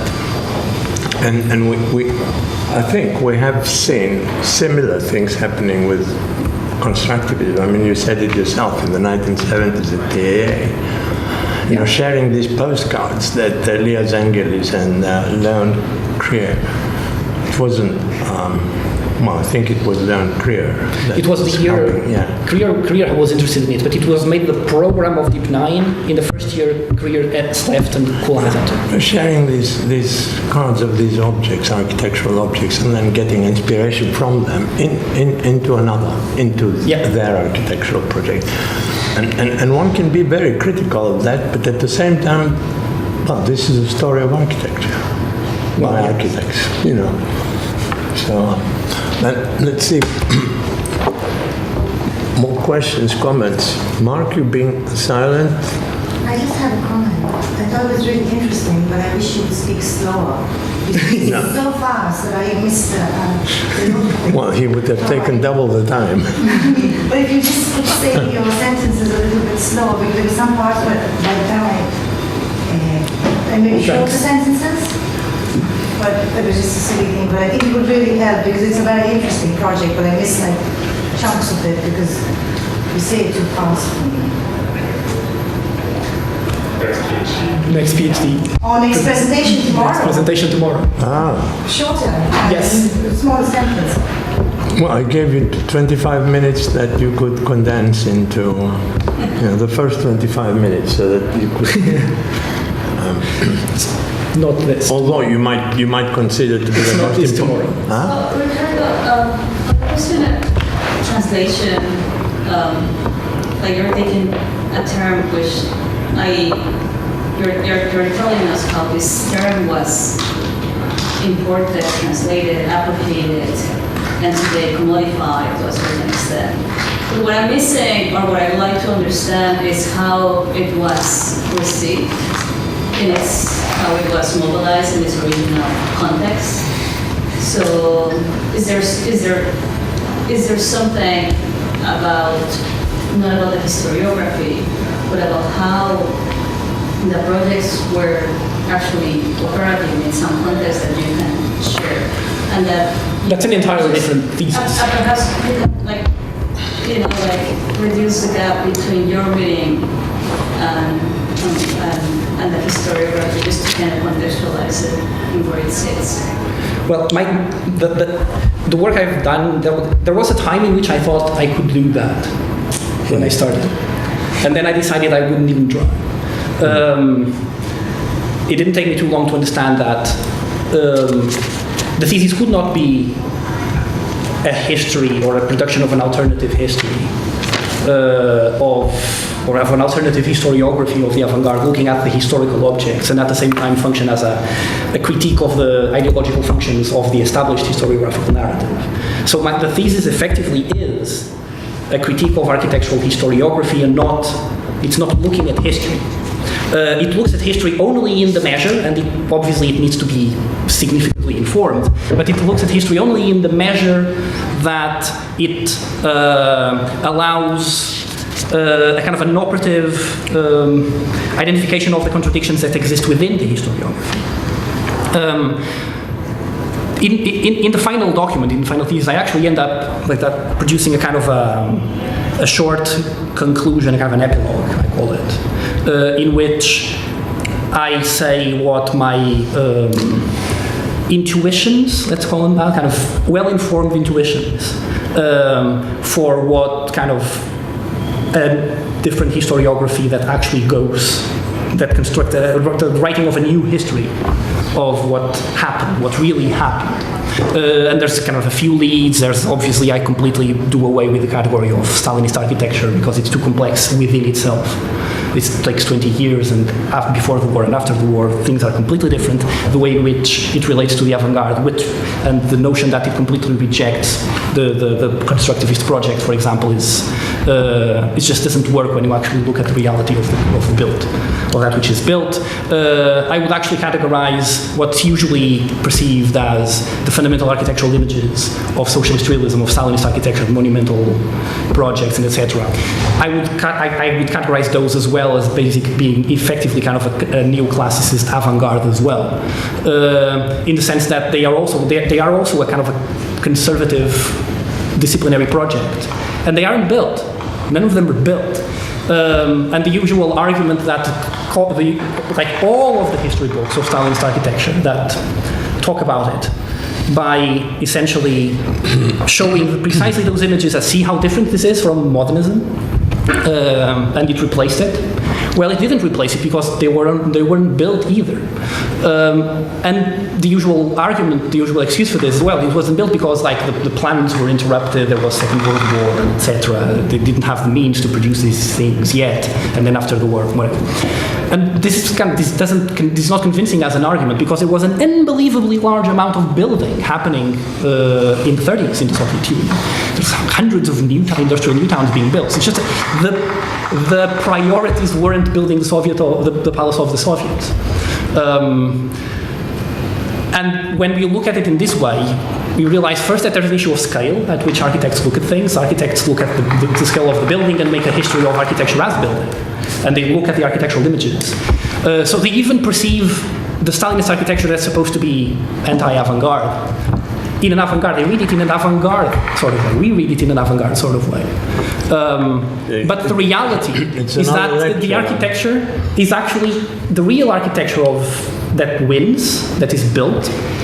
I would define it basically as being not very architectural, taking from the avant-garde lots of technical contributions. They're essentially Athens Charter modernist plannings tweaked to have some monumental elements to them. It takes away much of the modernist project. Okay. Let's see if there's another. I have two questions. So for you, for example, a technological leaning of architecture, or only, would actually be the way to go. Because that's what you liked about the Khrushchev era, no? Not technological. Technological is too narrow. Let's say technical, yes. Okay. Sorry. And the second one would be so a sustainable solution as we understand today, which is pure engineering in terms of calculation of thermal, would be perfect architecture for you, or that is the way architecture go? No. No? Well. No, I don't think that's possible. Okay, the second question I have is in terms of form of your thesis, did you use a lot of quotations? Did you kind of put them in? I mean, yes, the thesis looks at texts. The texts are the objects under scrutiny. Okay. The quotation is not a validation of a point that the thesis makes. The quotation is the object under study, systematically. So in theory, you could also, just as a question, the whole thing could be written as a series of taken out texts to kind of prove your argument. So that could become, in a way, a map of what you're saying, or not? In a sense, the whole thesis is a map of historiography. Which would be quite interesting to see, no? Like a nice beautiful diagram with all. Well, I actually have some that I've produced for the course I taught this year.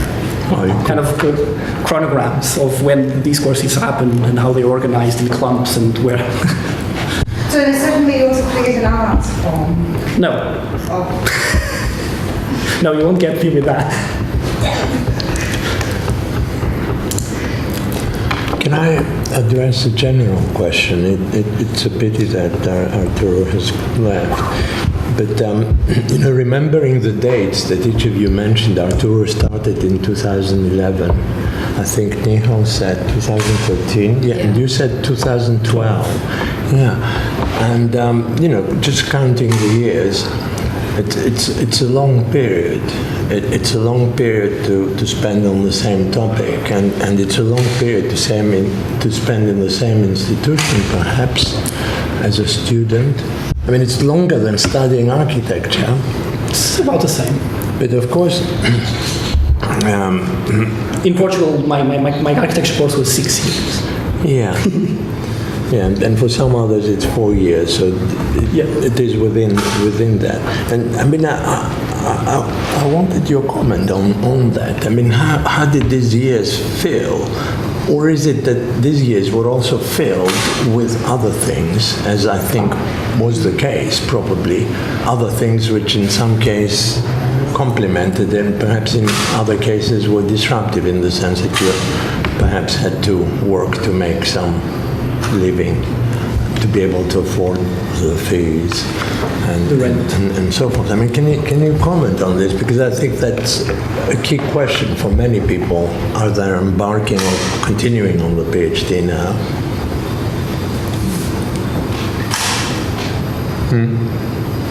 For me, it was total of 4 years, so I had a lot of field work, so it was very difficult with flying back and forth to Dubai, and so I think I tried to squeeze it in less than 4 years, but with the nature of the topic and the wide diversity, I think it was very difficult to do that. But definitely I wasn't doing anything else. I was doing only this, so it could have easily split out to take more time, but it's a dilemma in a way. Are you doing a PhD like in record time? Let's do it in 2 years and go, because what? Then say it's the piece of paper that you wanted, or the financial aspects of it, or becoming passionate about the topic as all of you became, and then it's whatever time it takes. And I'm also doing other things, having children, getting married, all these things that seem to happen. It's the whole life, and would you say something?